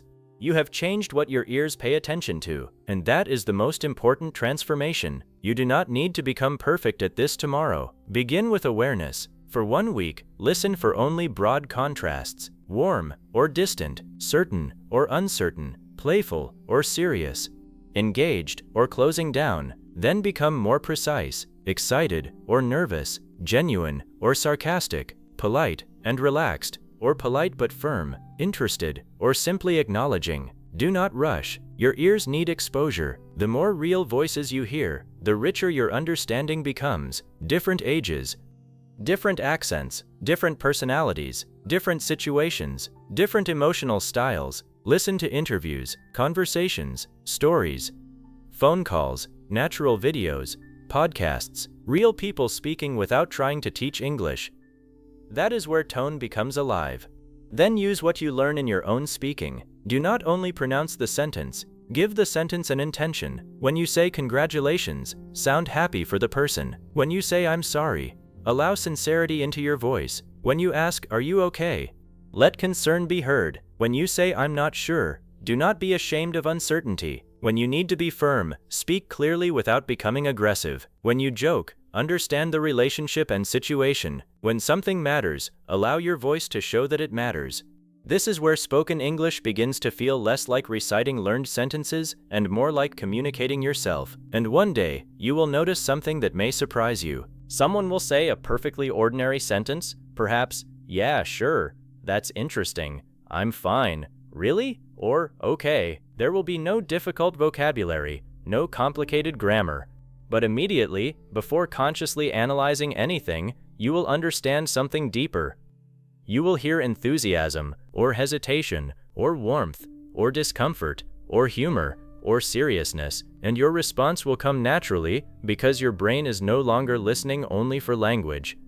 It is listening for the human being using that language. That is the final goal, not to become someone who can translate every sentence, not even to become someone who recognizes every word, but to become someone who can sit inside a real English conversation and understand the changing relationship between words, voice, emotion, intention, and response. When that happens, English stops being flat. A sentence is no longer only correct or incorrect. It becomes warm, cold, playful, careful, excited, reluctant, confident, uncertain, gentle, serious, alive. And once you begin hearing English that way, you have crossed an important line. You are no longer only listening to what people say, you are beginning to understand what they are doing with what they say. That is the difference between hearing English and truly hearing people. You began this book thinking the hardest part of listening was understanding the words. Now you know there is another language hiding inside the voice. A simple okay can sound warm, disappointed, irritated, uncertain, or serious. A really can carry excitement, doubt, surprise, or sarcasm. And sometimes the most important message is not in the sentence at all, but in the way it is spoken.